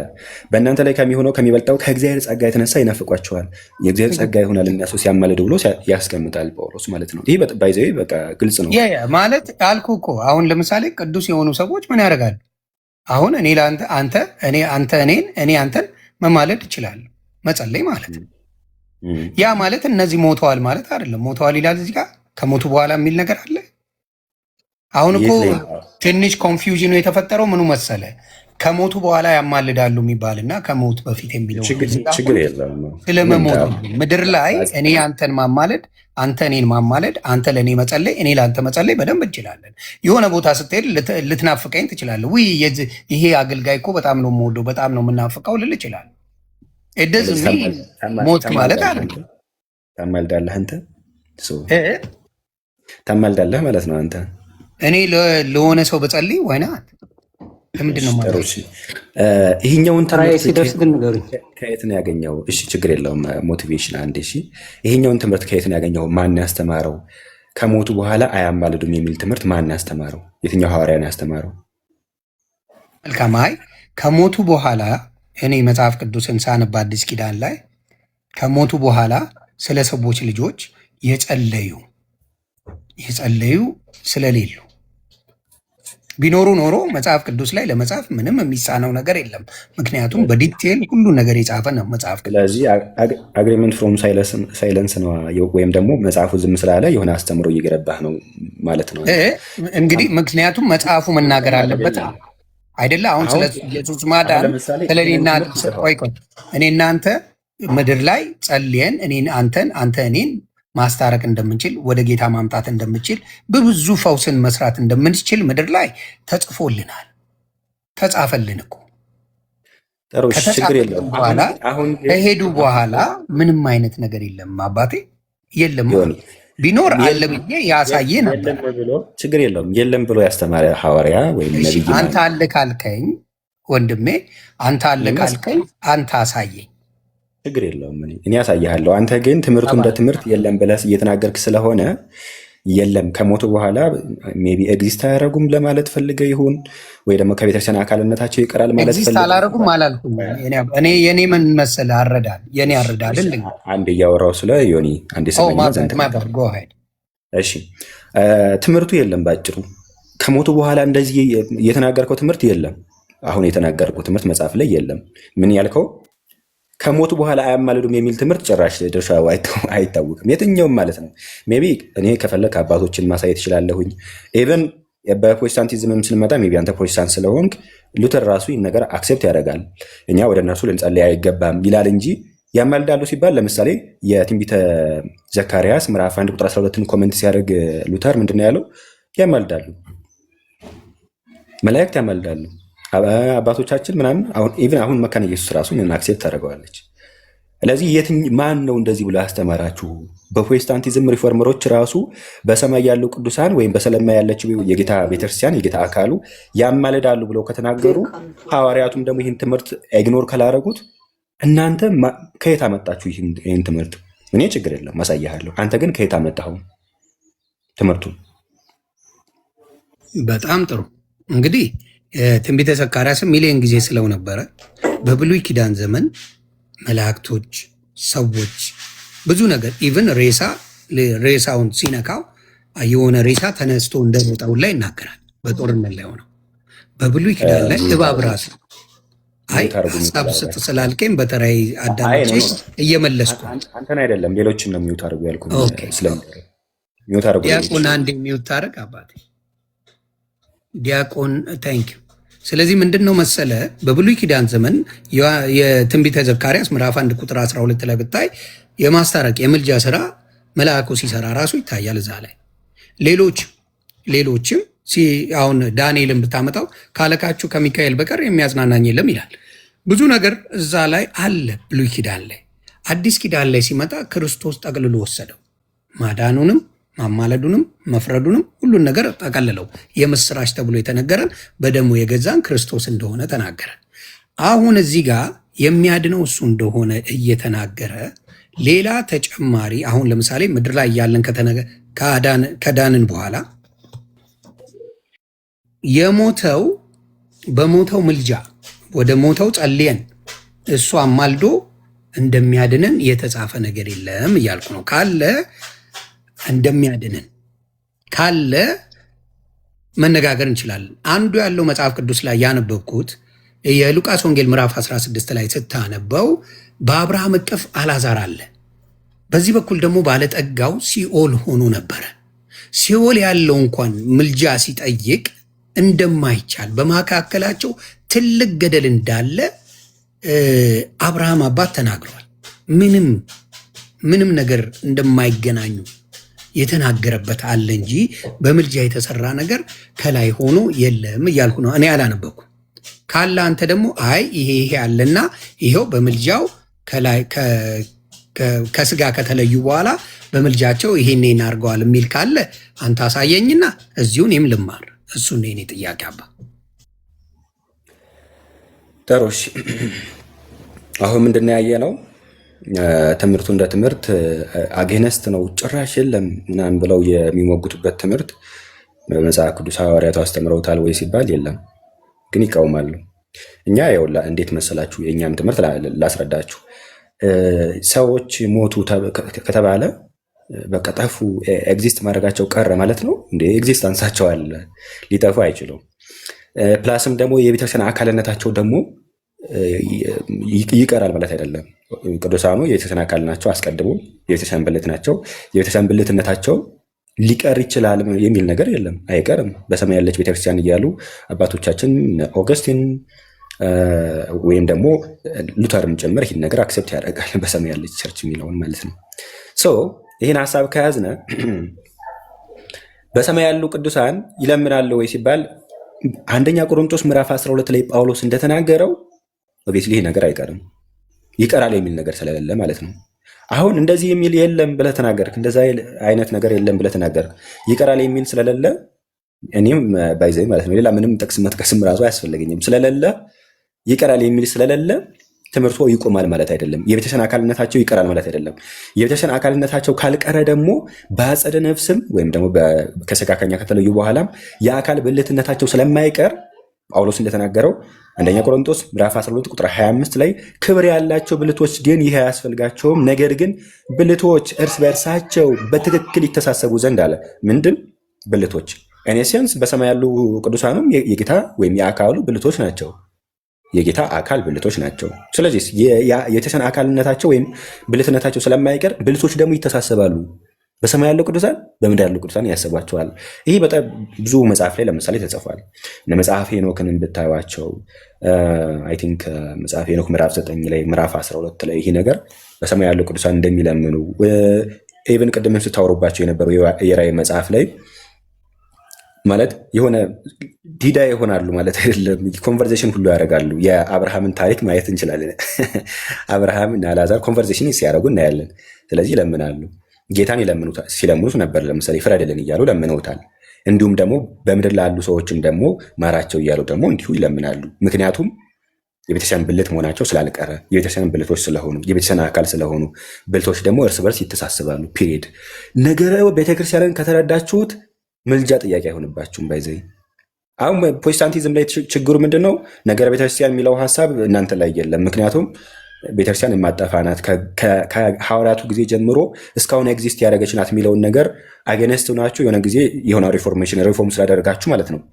የሆነ ጊዜ ጠፍታ ምናምን ብቅ ብላለች። አጠፋም፣ የገሃነም ደጆች አይችሏትም የሚለውን ነገር ትታችሁ የሆነ አዲስ መሰረት ሪፎርም ስላደረጋችሁ ጳውሎስ ደግሞ ከተመሰረተው በቀር ማንም ሌላ መሰረት ሊመሰረት አይችልም ስለተባለ ነገረ ቤተክርስቲያን አትረዱትም። ችግሩ ያ ነው። ነገረ ቤተክርስቲያንን ግን ከተረዳችሁት ምልጃ ጥያቄ ሆኖ አያውቅም ጭራሽ። ቤተክርስቲያን ታሪክ ውስጥም አይታወቅም። እና እሱ ከሆነ ወንድሜ እኔ አሁን የምጠይቅ ምን መሰለ፣ አሁን ለምሳሌ እዚህ ጋር ይናገር ዕብራውያን ምዕራፍ 9 ቁጥር 27 ላይ ምን ይል መሰለ ራሱ ለሰዎችም አንድ ጊዜ መሞት ከእርሱ በኋላም ፍርድ እንደተመደበባቸው ይላል።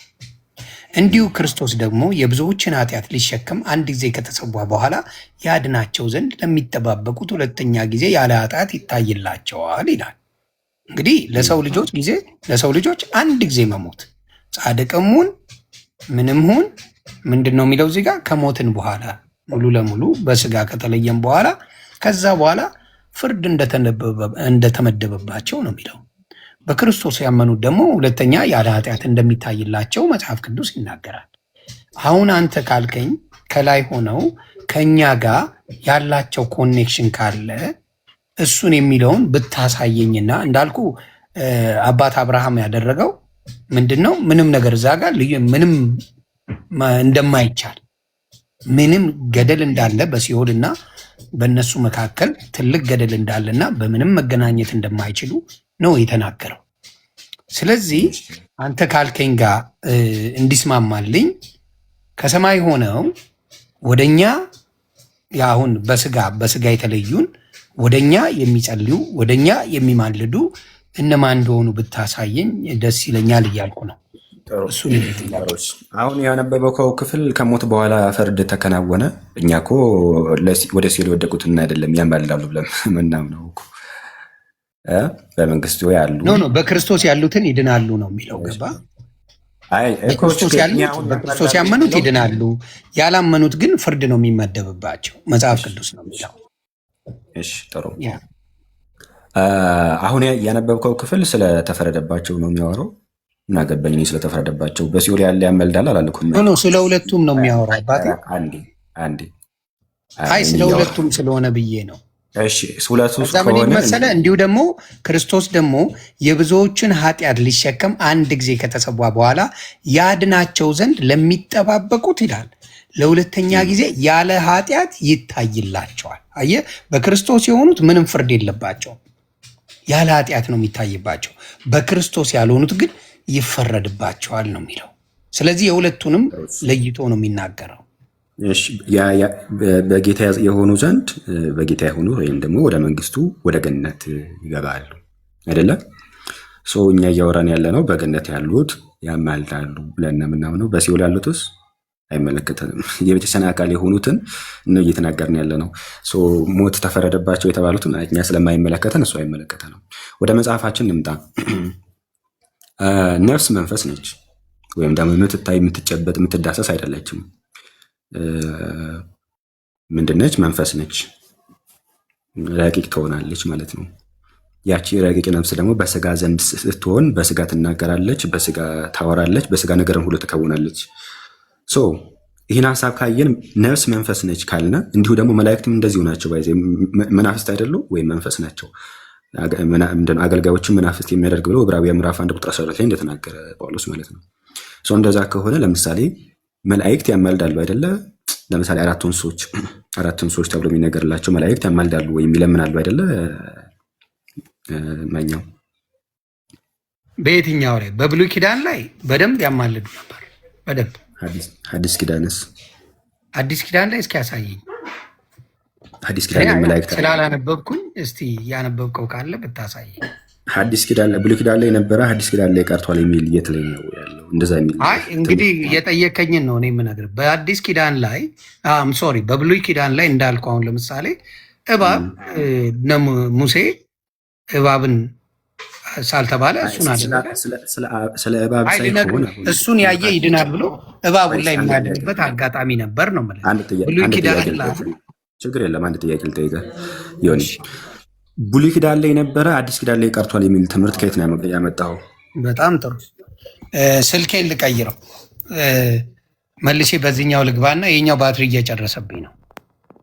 እና በዚህኛው ልግባና ላውራ። እሺ መጣሁ። ተመለስና ግን አሁን የሆነ እስከ ድረስ እያወራኝ ልቆይና የሆነ ትምህርትን የሆነ ክሌም ስታደርጉ ኤቪደንስ ለደሜ አንዴ ላሳየው። ይሄንን እሺ፣ ደሜ አለ ድምፅ አወራ የነበረው እንዳሳየው ፈልጌ ነው የሆነ እስኪመጣ ድረስ። እሺ፣ እሱም እስኪመለስ ድረስ የሆነች ነገር እንደማጠቃለያ ነገር ላድርግና ዘን ምንድነው የሆነ ነገር ካወራችሁ የሆነ ኤቪደንስ ነገር ከተናገራችሁ ለዛ ማስረጃ ልታመጡ ይገባል። ይሄው ምንም ማስረጃ የለኝም። ለምሳሌ ተውት፣ መካነ ኢየሱስ ሲዩ ማስረጃ ነች፣ ወይም ደግሞ ሉተር ማስረጃ ነው። ሉተር በስራዎቹ ውስጥም መላእክቶች ያማልዳሉ ብሎ ተናግሯል። ለምሳሌ ብዬ ከተናገርኳቸው መካከል አንዱ ድምፅህን አሰማ ደምረው። ሊገለብጠን ነው እኮ ሊገለብጠን ነው። ድምፅህን አሰማ ደምረው። እሺ፣ ፑዝ እየሆነ ነው። ያ ፑዝ ስለሆነ አይሰማችሁ። ታብታብና ኮፕሊንክ አድርጉት። እሺ ለማንኛውም በቀደመች ቤተክርስቲያን ዘንድ ይህ ነገር ተክዶ ምናምን አይታወቅም። ባይዘወይ ማለት ነው። በቪዲዮ ተገለጠ ልውጣ። እሺ አንዴ ጠብቁኝ።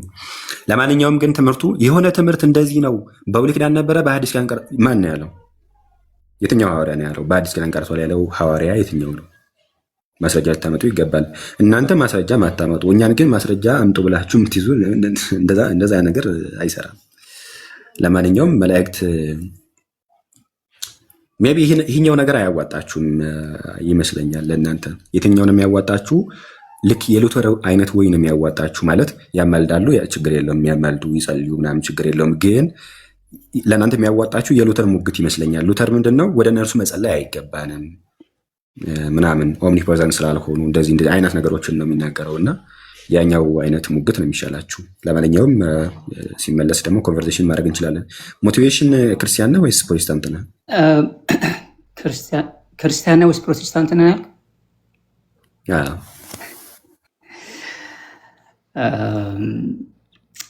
ኤኒዌይስ እኔ እንኳን ላሳየው ፈልጌ ነበር። የለም አይ ቲንክ ደምረው ግን ኢቨን የኦርቶዶክስ ቤተክርስቲያን ራሱ መላእክት ድህነት ላይ ኢንቮልቭ ያደርጋሉ ብላ አታስተምርም ብያችሁ ነበር እና የመላእክትን አገልግሎት ኦርቶዶክስ ተዋሕዶ ቤተክርስቲያን ምን እንደምትል እዚህ ላይ ላሳያችሁ ፈልጌ ነበር። እዛ ውስጥ ጭራሽ ድህነት ላይ ኢንቮልቭ ያደርጋሉ አለ። የሚቀድሙ ካንሰፕት ራሱ መላእክት መናፍስት መንፈስ እንደሆኑ የሚያሳይ ነው እንጂ እንደገና የእኛ ረዳቶች እንደሆኑ ከእግዚአብሔር እንደሚላኩ ነው የሚያሳየው።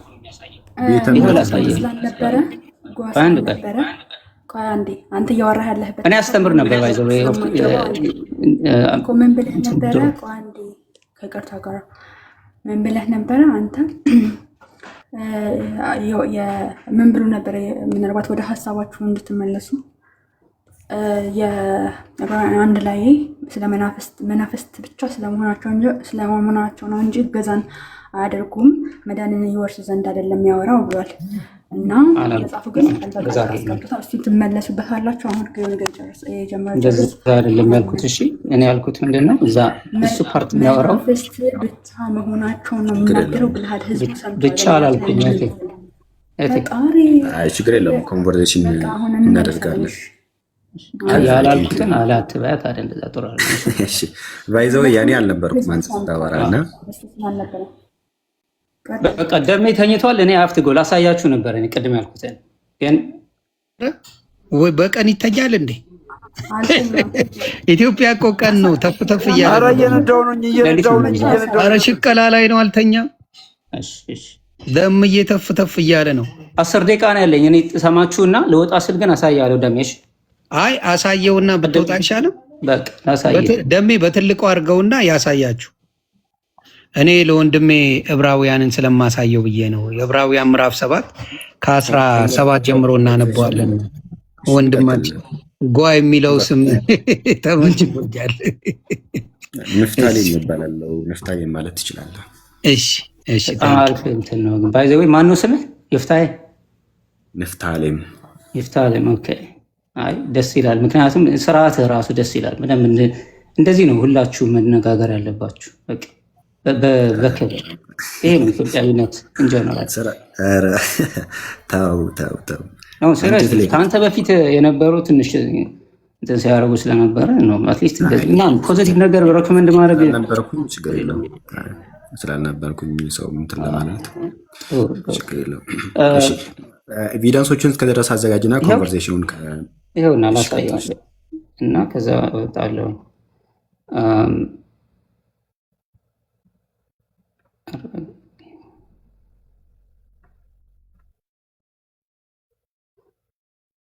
አንድ ጊዜ ልክፈተውና ፒዲኤፉን በዛው እንድታዩት ነው። ኦኬ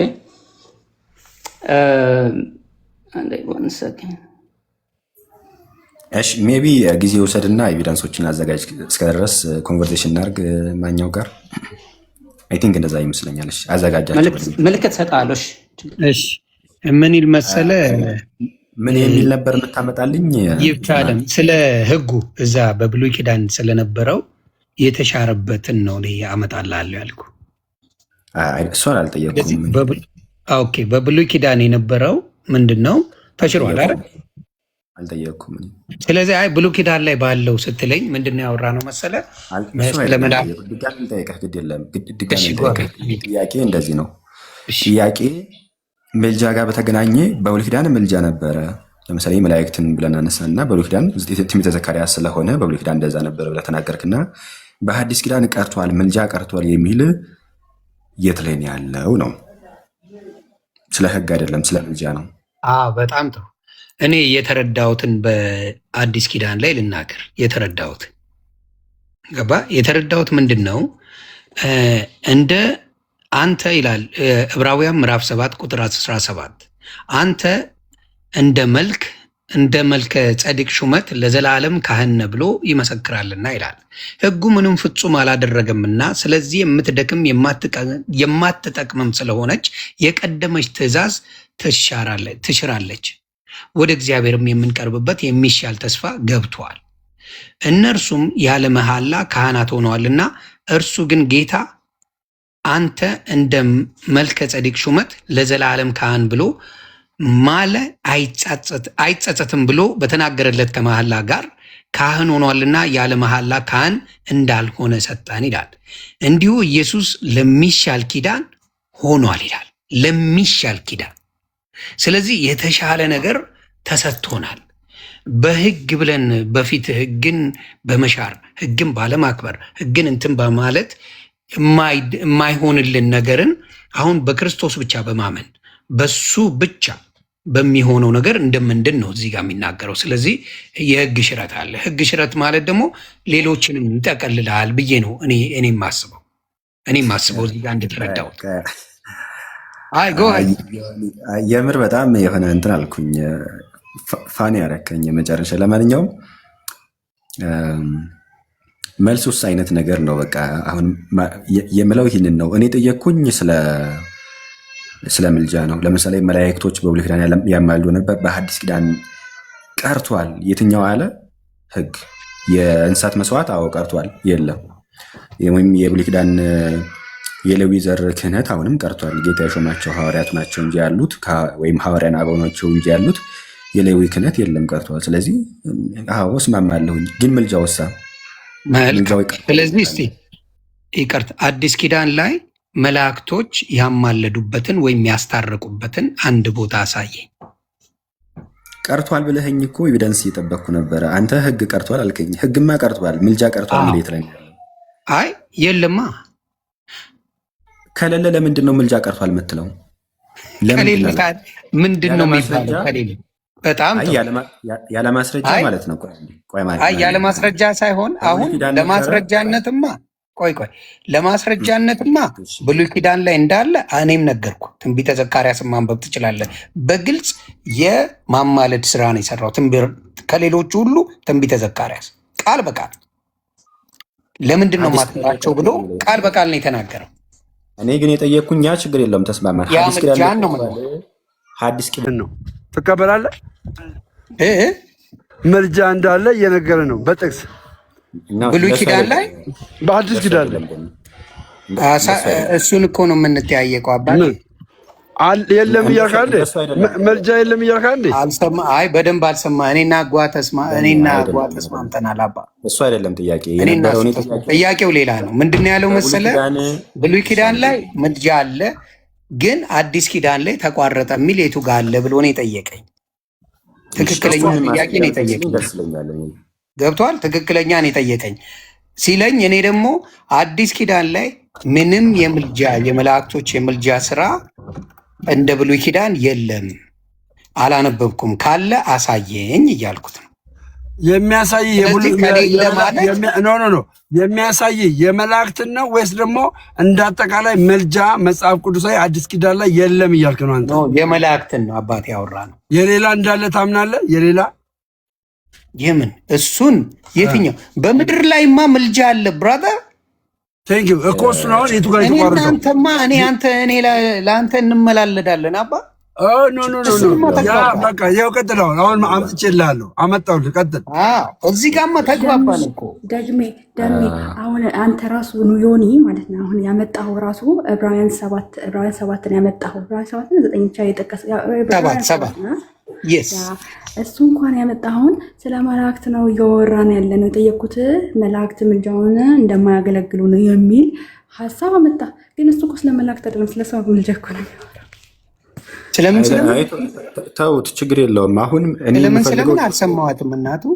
ተውት፣ ችግር የለውም። እሱም አሁን እያወራው ያለሁት ምንድን ነው? አንድ ክሌም አድርገሃል። ዮኒ አሁን አስተምሮ የሆነን አስተምሮ ትገነባላችሁ ዘንድ አስተምሯችሁ መጽሐፍ ቅዱስ ላይ እስቲ ያሳዩን ሲባል ነው ችግር የሚሆነው። ምን አይነት አስተምሮ ወይም ምን አይነት ክሌም አድርገሃል? በሐዲስ ኪዳን የለም በሐዲስ ኪዳን ቆመዋል ብለሃል ዘንድ እንደዛ የሚል ኤቪደንስ ብቻ በሐዲስ ኪዳን ቆመዋል ወይም የለም የሚል ኤቪደንስ ብቻ ነው የምፈልገው። ጥቀስልኝና ከፍተና አንብበው። አልኩ እኮ የለም አንድም ቦታ ላይ መላእክቱ ሲያደርግ አላየሁም። ምልጃው የክርስቶስ እንደሆነ መጽሐፍ ቅዱስ ተናገረ።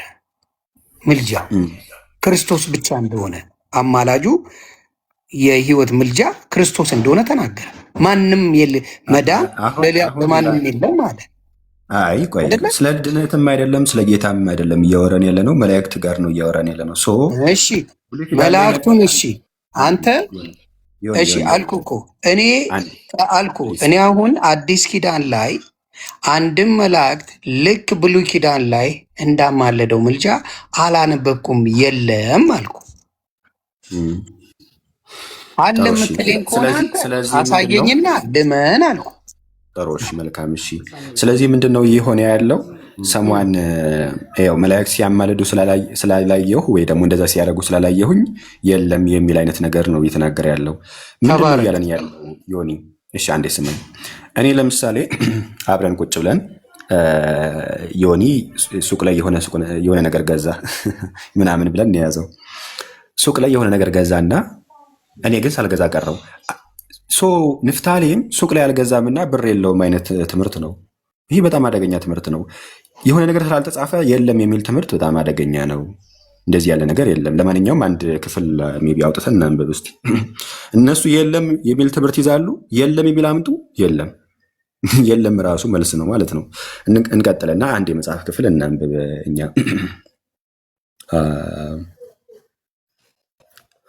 መጽሐፍ ቅዱስ ላይ ሐዲስ ኪዳን ላይ የማቴዎስ ወንጌል ማለት ነው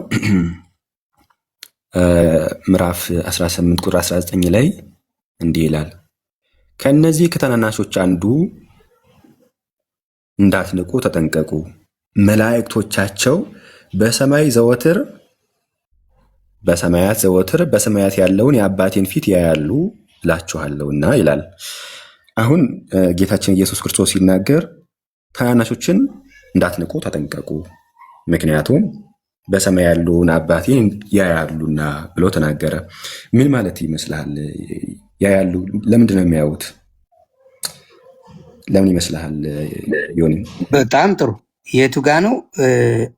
ዕብራውያን ላይ ነው ያልከኝ? ይቅርታ ማቴዎስ። ይቅርታ ማቴዎስ ስንት ላይ? ምዕራፍ 18 ቁጥር 10። ተባረክልኝ። ምዕራፍ 18 ቁጥር 10 ከ9 ጀምሮ ላነበው።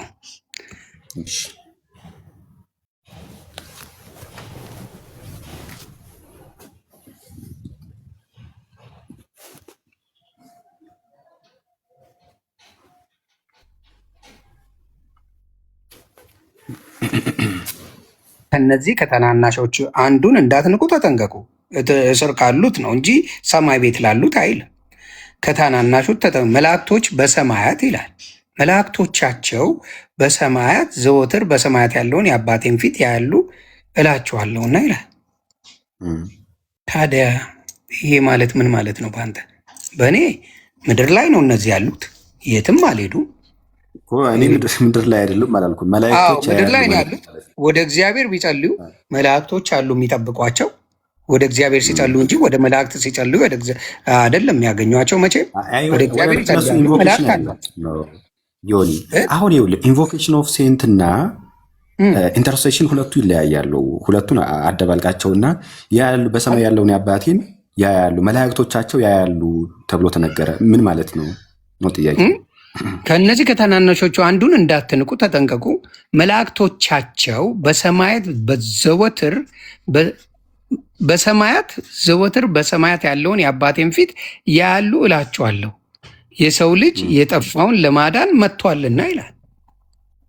እሺ ያያሉ ማለት ምን ማለት ነው? ያያሉ ማለት የሚደረገውን ነገር በሙሉ ይገነዘባሉ ነው። እነሱን እንዳትናገሩ፣ እነሱን በክፉ እንዳታነሱ፣ እነሱን የሆነ ነገር እንዳትሉ ነው።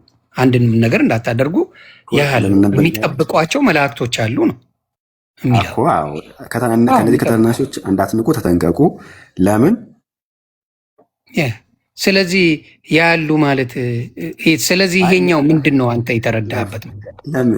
ከምልጃ ጋር ምን አገናኘው? እዚህ ማብራዘር ምልጃን አይመለከትም። እሺ ለማንኛውም ሀሳቡ ይመለከታል። አይ ከተመለከተ አስረዳኝ አንተ።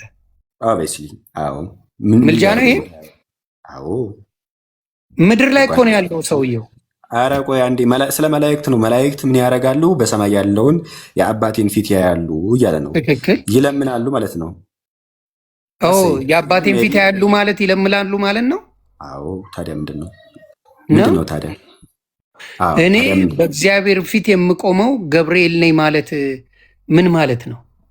ምን ሊያደርግ ነው የሚቆመው? ሊጠብቅ፣ ሁሉን ነገር እግዚአብሔር የሚለውን በሙሉ ሊያደርግ። ለምሳሌ አሁን የሞቱ የሚል አይነት ነገርም እየተናገርክ ስለሆነ እሺ፣ ወደዚህኛዋ ሌላ ርዕስ እንዳንሄድ ወይም ሌላ ጥቅስ ላይ እንዳንሄድ ልቆይና እችን በኋላ አነሳልሃለሁ።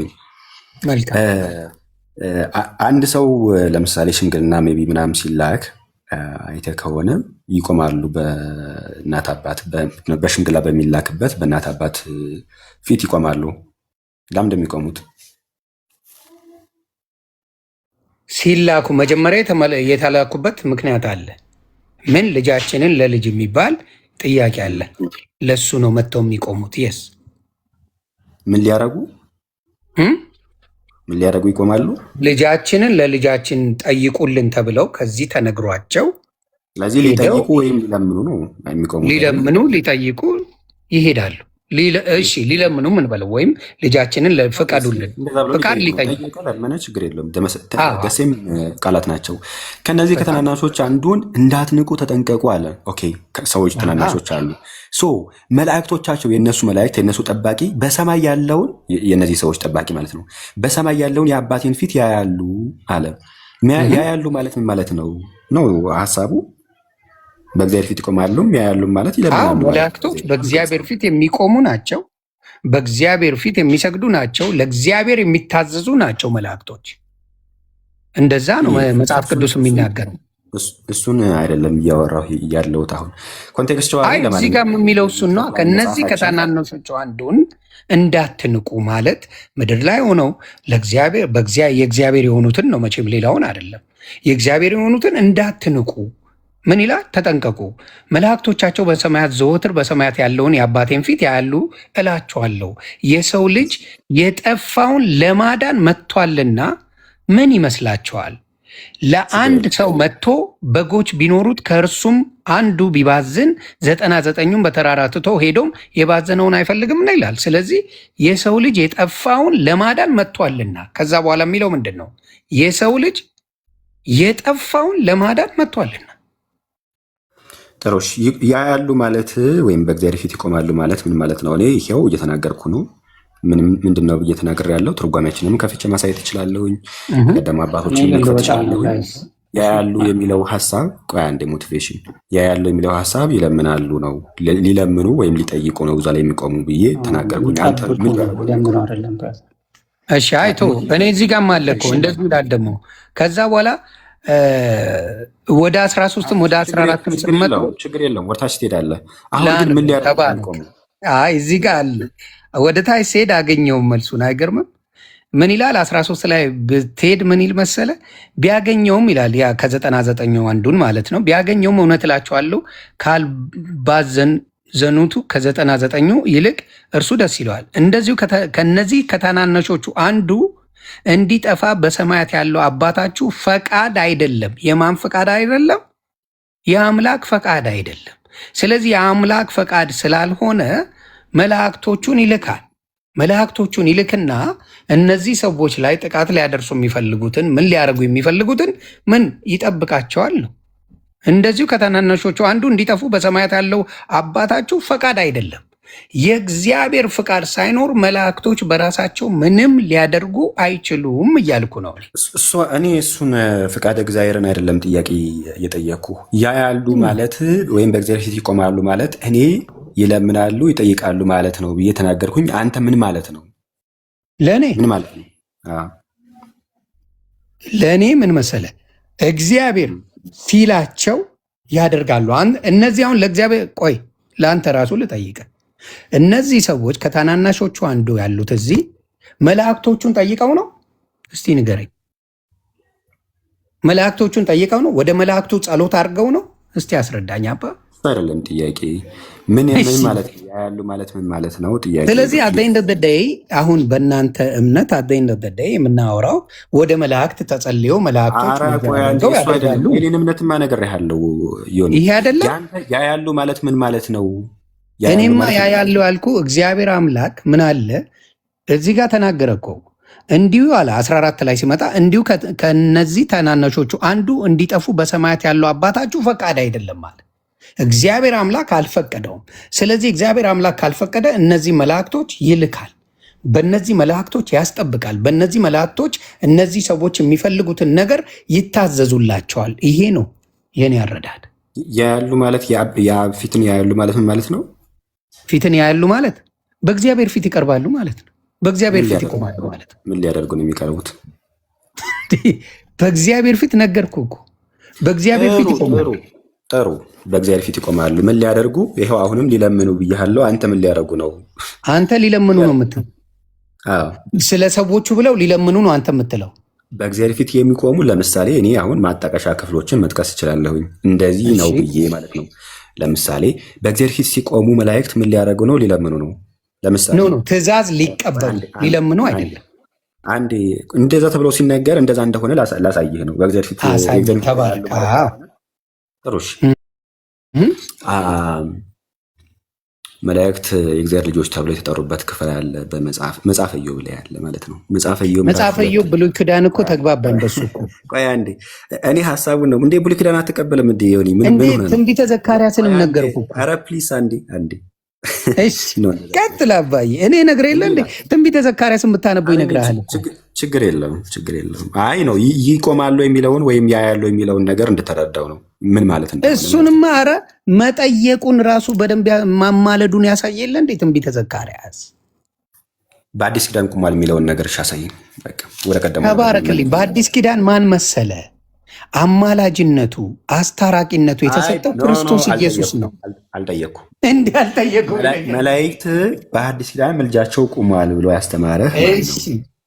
እኔ ደግሞ ይኸውልህ ምን ሆነ መሰለ ያን ነገር በብሉይ ኪዳን ዘመንማ በደንብ አድርጌ እነግርሃለሁ። መላእክት እኔ ብሉይ ኪዳን አላልኩም፣ በአዲስ ኪዳን ቁሟል የሚል ማን ነው ያለው? ተባረክ። በአዲስ ኪዳን ላይ ምስራች ተነገረን የማናውቀው ነገር ምን ወንጌል የማን ወንጌል? ሶሪ አሁን በጣም ታይም ኪል እያደረግን ስለሆነ ምዕራፍና ቁጥር ንገረኝ። ምዕራፍና ቁጥሩን የምነግርህማ አሁን ምልጃው የክርስቶስ ሆነ።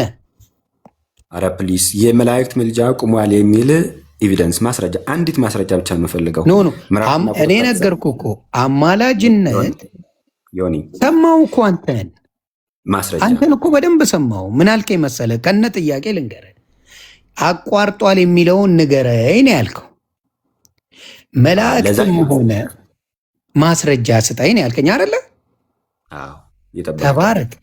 በአዲስ ኪዳን የመጣው ወንጌል ነው፣ ክርስቶስ ነው አማላጅ አልኩ። በሰውና በእግዚአብሔር መካከል የተሰጠ ክርስቶስ ነው።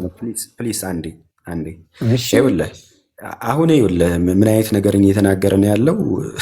ይህ በጣም የሚያሳዝን ነው። ስለ ክርስቶስ አይደለም እያወራን ያለ ነው። ስለ ክርስቶስ ከፈለግ ክርስቶስም እናወራለን።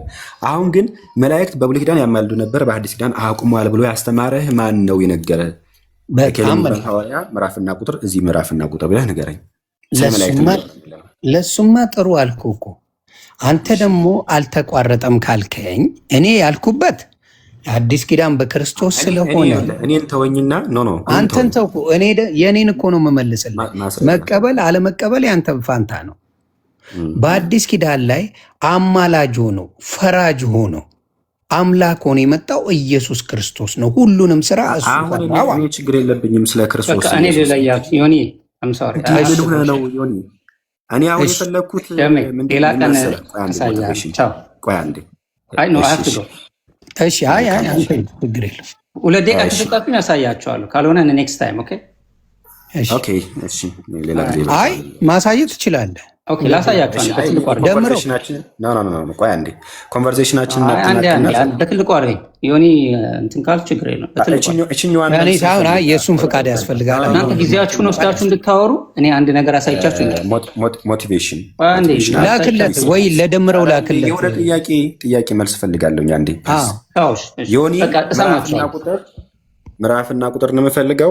ምዕራፍና ቁጥር ጥቀስልኝ። የትኛው ምዕራፍ፣ የትኛው መጽሐፍ፣ የትኛው ምዕራፍ፣ የትኛው ቁጥር መላእክት በብሉይ ኪዳን ያማልዱ ነበር?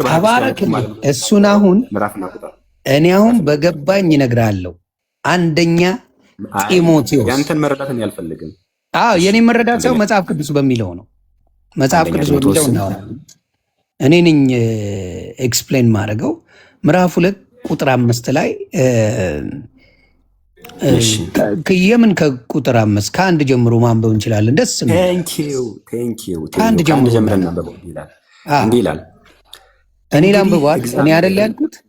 ይሄው ከፍቼዋለሁ። ይሄው እያነበብ ነው። እንሂድ ከፍቼው ስለሆነ ማለት ነው። አንደኛ ጢሞቴዎስ ምዕራፍ 2 ቁጥር 1 ጀምሮ እንዲህ ይላል። እንግዲህ እግዚአብሔርን በመምሰልና በጭምትነት ሁሉ ጸጥና ዝግ ብለን እንድንኖር ልመናና ጸሎት፣ ምልጃም፣ ምስጋናም ስለ ሰዎች ሁሉ በሕይወት ስላሉ ብቻ የለም፣ ስለሞቱትም ሊሆን ይችላል። ሰው ስለሆኑ የሞቱት ማለት ነው። ወይ በስጋ ስለሞቱትማ የሆነ መክቡ ላይ እነግርሃለሁ እንደሌለ ሰው አይደለም። አብርሃም ሰው አይደለም።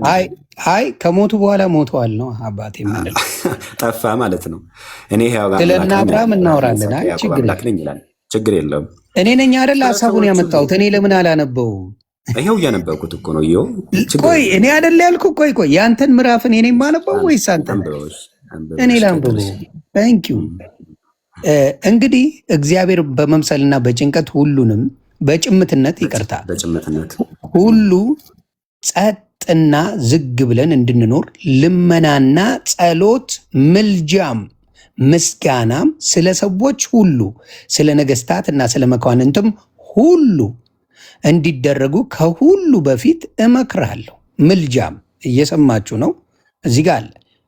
ልመናና ጸሎት፣ ምልጃም፣ ምስጋናም ቆይ አንዴ ስለ ሰዎች ሁሉ ስለ ነገስታትም ስለ መኳንንትም ሁሉ እንዲደረገው ከሁሉ በፊት እመክራለሁ። ሰዎች ሁሉ ሊዱና ቆይ አንዴ አንድ ላይ እናነበዋለን። ይኸው እዚህ ጋር ቁጥር 1 ተስማምተን እንሂድ። ችግር የለውም። ሰዎች ሁሉ አንዴ ላነበው። ችግር አለ ባነበው?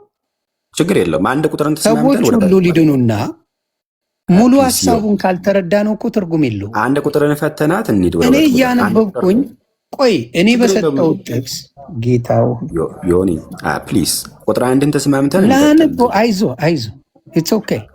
ሰዎች ሁሉ ሊድኑና እውነቱን ወደ ማወቅ ሊደርሱ በሚወድ በእግዚአብሔር እኔ አይደል እንዴ ጥቅሱን የሰጠው? ለምንድን ነው ማላነበው? ትረባውን አትችለውም እና ትረባ ጨዋታውን እኔም እችለዋለሁ። ትረባውን አያስፈልግም።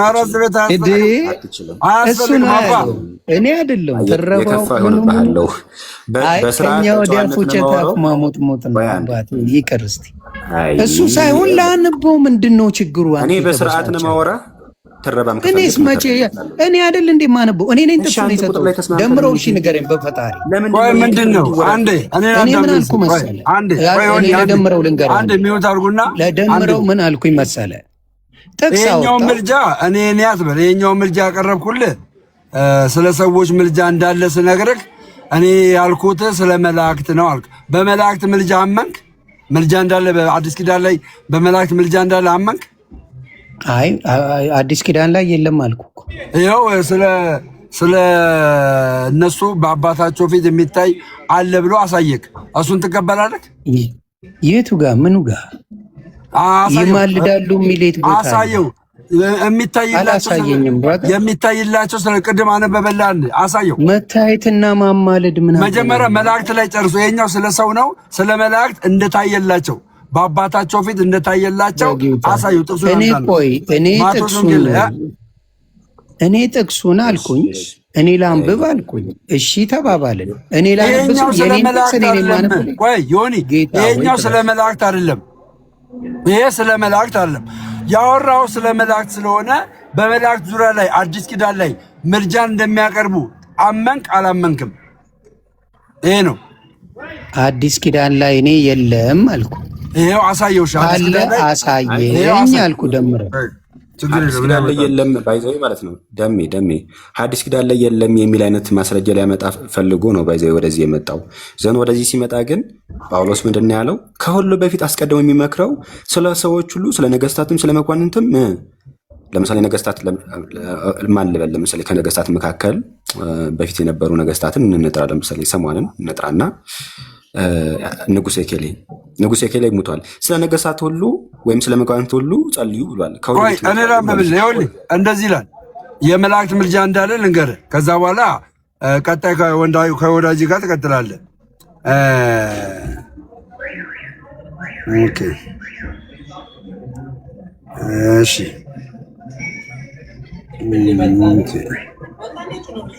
ማቴዎስ 28 እሱን ሳይሆን ማቴዎስ 28 ደምረው እሺ አንድ እንደዚህ እናድርግ። አሁን ዮኒ ያመጣው ማስረጃ መላእክት በአዲስ ኪዳን መላእክት በአዲስ ኪዳን ተቋርጧል። ላምብብለታ የመላእክት ምልጃ ላምብብልህ ተቋርጧል ያለበት ማስረጃ ነው የመጣውና እሱን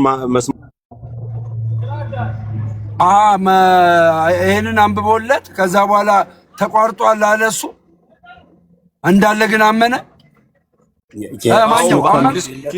አዲስ ኪዳን የመላእክት ምልጃ ተቋርጧል ብሎ ነው ማስረጃ ይዞ የመጣው። ስለዚህ ማስረጃ ነው እየተነበበ ያለው። ይሄ ማስረጃ አይደለም እኮ አንደኛ ጢሞቴዎስ ምዕራፍ 2 ላይ ደሜ ይሰማል። መጣው ማስረጃ ስለሆነ ይነበብና እስቲ እንዴት በአዲስ ኪዳን መኖሩን አሳያችሁ። ገባኝ። መኖሩን አሳያችሁ እናንተ ተቋርጧል የሚል ከሆነ እንዴት እንደሚያልን እናየዋለን። ራሱ ያብራራልን። ማኛው ራሱ ያብራራው። ማኛው መኖሩን ታምናለህ? ማኛው ደግሞ ከቁጥር ዲያቆን ተባረክ። እሺ እኔ ላብራራው። እሺ እኔ ያልኩት ምንድነው? አዲስ ኪዳን ላይ ኢየሱስ ክርስቶስ ሁሉንም ጠቅልሎታል። የሌሎቹ አማላጅነት ቀርቷል ነው እኔ ያልኩት። ተቋርጧል ወይም ቀርቷል። ምንድነው አምጣ ላላችሁኝ ይሄን ነገር ይዤ ልምጣ። ምን ይላል? አንደኛ ጢሞቴዎስ ምዕራፍ 3 ላይ 4-5 እስከ 6 አነበዋለሁ። ምን ይላል? ሰዎች ሁሉ ይላል ሰዎች ሁሉ ሊድኑና እውነቱን ወደ ማወቅ ሊደርሱ በሚወድ በእግዚአብሔር በመድኃኒታችን ፊት መልካምና ደስ የሚያሰኝ ይህ ነው። አንድ እግዚአብሔር አለና በእግዚአብሔርና በሰው መካከል ያለው ደግሞ አንድ አለ፣ እርሱም ሰው የሆነ ክርስቶስ ኢየሱስ ነው። ራሱንም ለሁሉ ቤዛ ሰጠ፣ ይህም በገዛ ዘመኑ ምስክርነቱ ነበረ ይላል። ይሄ ማለት ምንድን? አንድ ለሁሉም ቤዛ ሰጠ፣ አማለደ፣ ወይም በመካከል በሰውና በእግዚአብሔር መካከል እሱ ሆኖ ተገኘ። ይሄ ነው። ከክርስቶስ መምጣቱ በፊት በሰዎች ምልጃ ነበረ፣ በመላእኮች ምልጃ ነበረ፣ በሌሎችም በብሉይ ኪዳን ሁሉ ነበረ። አሁን አንድ እግዚአብሔር አለ፣ አንድ ክርስቶስ አለ። የምልጃውን ስራ በሙሉ ክርስቶስ ሰራው እያልኩ ነው ያለሁት። ስለዚህ እዚህ ጋር ክርስቶስ ካለ በኋላ ሌላ የመጣ ምንም ነገር የመላእክት ምልጃ፣ የሰዎች ከሞቱ በኋላ ምልጃ፣ የሌላ ምናምን ምልጃ የለም እያልኩ ነው። እናንተ አለ ካላችሁ እናንተ አሳዩኝ። ተባረኩ። ጠሮሽ የሌላ ምልጃ የለም ባይዘይ ማለት ነው። የለም የሚል የታለ? የመላእክት ምልጃ የለም የሚል ሊያሳይ መጥቶ ጭራሽ ምንድነው ያለው? ሰዎች ሁሉን ስለ ሰዎች ሁሉ ስለ ነገስታትም ስለ መኳንንትም ስለ ሰዎች ሁሉ ምልጃ ይሁን ብሎ ጳውሎስ አስቀድሞ ያውም የመከረበትን አመጣ። በጣም የሚያስቅ ነው። ይሄ በጣም ያስቃል። ይደግፈኛል ብሎ የጠቀሰው ጥቅስ እንደገና እሱን የሚመታ ነው። ቀጥሎ ደግሞ ቁጥር 3 ላይ ደግሞ እንዲላል ሰዎች ሁሉ ሊድኑና እውነቱን ወደ አውቅ ሊደርሱ በሚወድ በእግዚአብሔር በመድኃኒታችን ፊት መልካምና ደስ የሚያሰኝ ይህ ነው። ምንድን ምልጃ? የምን ምልጃ? የቅዱሳን ምልጃ። ስለ ሰዎች ሁሉ ስለ መኳንንትም ስለ ነገስታትም የሚደረገው ምልጃ እግዚአብሔርን ደስ የሚያሰኘው ነው። ቀርቷል አይደለም የሚለው እግዚአብሔርን ደስ ያሰኘዋል ነው የሚለው። ስለዚህ አንድም ክፍል ፕሮቴስታንቲዝም የሆነ አገኒስት ይሆናሉ ወይም የሆነ ትምህርት ፕሮቴስት ያደርጋሉ ማስረጃ ሲባል የለም። መላእክት ማማለዳቸውን አቁመዋል የሚል ማስረጃ ሊያመጣ እንዴ? ኧረ ጭራሽ አስቀድሞ መክረው ለምኑ፣ አማልዱ፣ ለምኑ፣ ጸልዩ ብዬ ነው ብሎ ጳውሎስ ተናገረ። አንደኛ። ሁለተኛስ እንዲሁም እግዚአብሔርን ደስ የሚያሰኘው ደግሞ ይሄ ነው ብሎ ተናገረ። ማን? ጳውሎስ ራሱ ቁጥር 3 ላይ ማለት ነው። ስለዚህ ፕሮቴስታንቲዝም ባጭሩ እንደዚህ ነው። ፕሮቴስታንቲዝም እንዴት ነው? አግኔስት ይሆናል፣ ይከራከራል። የለም የለም ማስረጃ ሲባል የለም ስህተት ነው ይላል። ማስረጃ ሲባል እሱም ስህተት ነው። ይሄ በጣም የሚያስቅ ነው፣ እናገኘዋለን። ለማንኛውም ግን ያሳይቻችኋለሁኝ። መላእክት በእግዚአብሔር ፊት ይቆማሉ። የሚቆሙት ምን ሊያደርጉ ነው? ሊጠይቁ ወይም ሊለምኑ። ማጣቀሻ ማስረጃ አለ?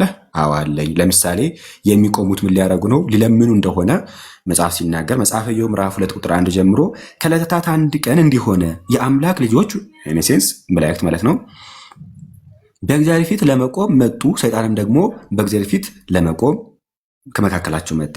ምን ሊያደርጉ ነው የቆሙት? ምን ሊሆኑ ነው የቆሙት? ሊለምኑ። እግዚአብሔር ሰይጣንን ከወዴት መጣህ አለው። ሰይጣንም ምድር ሁሉ ዞርኩኝ እንደዚህ ብሎ ነገረው ዘንድ ሰይጣን ለመነው እግዚአብሔርን። መላእክት ደግሞ አግኝስት ሆነው እግዚአብሔርን ደግሞ ለመኑት ወይም ጠየቁ ማለት ነው። እሱ እንዲፈትን መላእክቱ ደግሞ እንዳይፈተን ብለው ለመኑ። አያችሁ፣ ሲቆሙ ሊያደርጉ ነው? ሊጠይቁ ነው ወይም ሊለምኑ? ማጣቀሻ ማስረጃ ጠቅሳለሁ። ምንም አይነት ማስረጃ የለም በፕሮቴስታንቲዝም ውስጥ። አገኒስት የምትሆኑት ትምህርት ለትምህርታችሁ ማስረጃ ሲባል የለም። እኔ እያንዳንዱ መጥቀስ እችላለሁ። ኢቨን አሁን ላይ ያሉ ሉተራኖች በሰማይ ያሉ ቅዱሳን ያማልዳሉ፣ መላእክትም ያማልዳሉ ብሎ ይናገራል። ሉተር ራሱ ያማልዳሉ ብሎ ያምናል። እንግዲህ የሉተር ተከታይ ነው ወይም ደግሞ ፕሮቴስታንት ነው ዮኒ ዘን። እሱ ግን አያምንም። ምክንያቱም ክፍልፍል ያለ ስለሆነ፣ ብትንትን ያለ ስለሆነ ፕሮቴስታንቲዝም እሱ የራሱን ፍቃድ ወደዛ ያማልዳሉ ይላል ሉተር ወይም ሉተራኖች። ፔንቴኮስቴሉ ደግሞ ምን ይላል? ማስረጃው አይልም። እኔ ኦርቶዶክስ እያልኩ እኮ አንድም ነገር አላልኩም። ኦርቶዶክስ እያልኩ ማለት እችላለሁ። አድድን ሰይደ እኔ እናንተንን የምናወራው እኔ እናንተን አወራ። ሉተራን ገለመሌ ካልክ እኔም እኮ ማውራት እችላለሁ ብሮ። አድን ሰይደ እኔ ራሴን ችዬ ራሴን ብዬ ነው። ማስረጃ አምጣ፣ ማስረጃ ከአዲስ ኪዳን ላይ አምጣ ስለ ብሉይ ኪዳን ትሄዳለህ። ብሉይ ኪዳንንማ እኔም ነገርኩ እኮ ስለ ብሉይ ኪዳን። እኔ ትንቢተ ዘካርያስ በደንብ አድርጎ ቁልጭ አድርጎ መላእክትን ያማልዳሉ አልኩ። ሀሳብ እንዲስተርባረከውና ፕሮቴስታንቶች ሉተራኖች ገለመሌ ትላለህ። ከኔ ጋር ነው የምታወራው። ዋዩ ዱ አንዴ ይሽረጋ በልና አንዴ። አይ እሱንማ ሶሪ ማለት አለብን። ኦርቶዶክሶች እያልኩ አንድም አላልኩኝም እኔ። ኧረ ፕሊስ አንዴ እያወራው ነው አትበላ አልክ። ለዚህ ትክክል አይደለም። እሺ ስሜታዊ አትሁን፣ ረጋ ብልና። ስሜታዊ ሳይሆን አልኩ። ወይኔ ኦርቶዶክሶች እያልኩ አልኩ እኔ። ቆይ መልስልኝ አንዴ። ኦርቶዶክሶች እያልኩ አልኩ እኔ። እዚህ ሉተራን ትላለ፣ መናፍቃን ትላለ፣ ጴንጤዎች ትላለ፣ የተለያየ ናቸው ገለመሌ ትላለ። ፕሊስ ዮኒ ስሜታዊ አትሁንና ቀስ ብለን ረጋ ብለን እናውራ። ብለሃል ወይስ አላልክ? እሺ ረጋ በልና እናውራ። ቅድ የለህም። አንዴ አሁን ሰማኛ። ተረጋግቼ እኮ ነው የምጠይቅህ። ጥሩ እሺ። የሚለው ምንድነው መሰለህ? የሚናገረው ምንድነው መሰለህ? እናንተ ከተወያየን በመጽሐፉ ላይ እንወያይ እንጂ እንደዛና እንደዛ አትበል ነው እያለ ያለ። ያው ይሄ ትክክል አጠፋው እንዴ? እንደዛ ነው እያለ ያለ። ችግር የለም በቃ። እኔም እኮ ኮምፔር ማድረግ እችላለሁ። የግብፅን የግሪክንና የኢትዮጵያን ኦርቶዶክስ ብዬ ማውራት ምልጃ ላይ ቃሉ ላይ ብቻ ቃሉ ላይ ቴንክ ዩ የሚለያይ ከሆነ የኢትዮጵያና እንግዲህ የኦሪየንታል ቸርች የሚለያይ የምልጃ ትምህርት ካላት ወይም ደግሞ በመላእክት ዙሪያ መላእክት ምልጃ አይቀበሉም ብለህ ከተናገርክ ወል ማስረጃ እየጠቀስክ እዚህ መጽሐፍ ላይ እያልክ እየጠቀስክ ማየት ትችላለህ። እኔ ለምሳሌ ማስረጃ ጠቀስኩ። አንተ በፕሮቴስታንቲዝም ውስጥ ታቅፈ ስላለ የፕሮቴስታንቲዝም ሪፎርመር የሆነው ደግሞ ሉተር አንተ ብሉይ ኪዳን ነው ብለህ የተናገርከውን ያንኑ ዘካርያስ ምዕራፍ 1 ቁጥር 12ን ጠቅሶ ምን አለ? አሁንም ያማልዳሉ አለ። አንተ ደግሞ አዎ ያሁኑ አያማልዱም አልክ። ይህ ደግሞ መለያየት ነው። መስራችህ ያማልዳሉ ብሎ አንተ ደግሞ አያማልዱም ማለት ይሄ በጣም መለያየት ነው። ይሄ ደግሞ በፕሮቴስታንቲዝም ውስጥ ያለ የኢትዮጵያ ኦርቶዶክስ የምትለው ክርስቶስ ሳምራ የግሪኮ ወይም የግብፁ የላትም። ችግር የለም። አንተ በምትለው እኔ ማውራሃለሁ። ገባ? በዛ ሌቭል ማውራት የለብንም። እዚህ ባለው በመጽሐፍ ቅዱስ ሆነ እናንተ በምናወራው እኔ ባልኩት ላይ ነው መልስ የምሰጠው። ችግር የለም። አሁን ይኸውልህ ርዕሳችን ስለ ምልጃ ከሆነ የእስክንድሪያ ቤተክርስቲያን ምልጃን የመላእክት ምልጃ አትቀበልም ብለህ ማስረጃ ጠቅሰህ ማውራት ትችላለህ። አሁን ስለ ምልጃ ስለሆነ ማለት ነው የፈለግከው ማውራት ትችላለህ፣ ኤቪደንስ ከጠቀስክኝ። አሁን ግን አንተ ይኸው አትቀበለውም። የፕሮቴስታንቲዝም ወይ መስራቹን ደግሞ ሉተርን የሚከተሉት ደግሞ ፕሮቴስታንቲዝም መስራቹ ወይ መስራቻችሁ ሉተር ማለት ነው። እነሱ ሲመጡ ጠይቃቸው ብራታ አይ መስራች አስገብተህ የሉተር መስራች የገለመሌ መስራች የምትላቸው ሲመጡ እኔ የምከተለው ክርስቶስን እንጂ ሉተርን አይደለም፣ ተከትየውም አላውቅም። ኦኬ አድማጭ ተመልካቾቻችን ወደ ሌላ ለምን እንሄዳለን? ወደ እኔ ላውራና ምንድነው መሰላችሁ ወንድሞቼና እህቶቼ እዚህ ያላችሁ ዮኒ ማኛ እንግዲህ የሆነ እዚህ መጥተህ ስለተወያየ በጣም ቴንኪው። አሁን ልነዳ ስለሆነ ቴንሽን ሆናለሁ። ከዚህ በፊትም ትንሽ አክሲደንት የደረሰብኝ ላይቭ ላይ ገብቼ ስለነዳው ነው። ጠላት አባ ጠላት። ስለዚህ በሚቀጥሉ ቀናቶች እኔ መተን ከደምረው ጋር በደንብ እንወያያለን በዚህ ጉዳይ በሚፈልገው። እኔ አሁን የገባሁት የነበረው ደምረው ነው። ወንድሞቼ ገብታችሁ ስላወራችሁ ግን አመሰግናለሁ። እናመሰግናለን። እሺ ክብረት ይስጥልኝ። በጣም ቴንኪው። እግዚአብሔር ይባርካችሁ። እናመሰግናለን። እናመሰግናለን ወንድሞቼና እህቶቼ።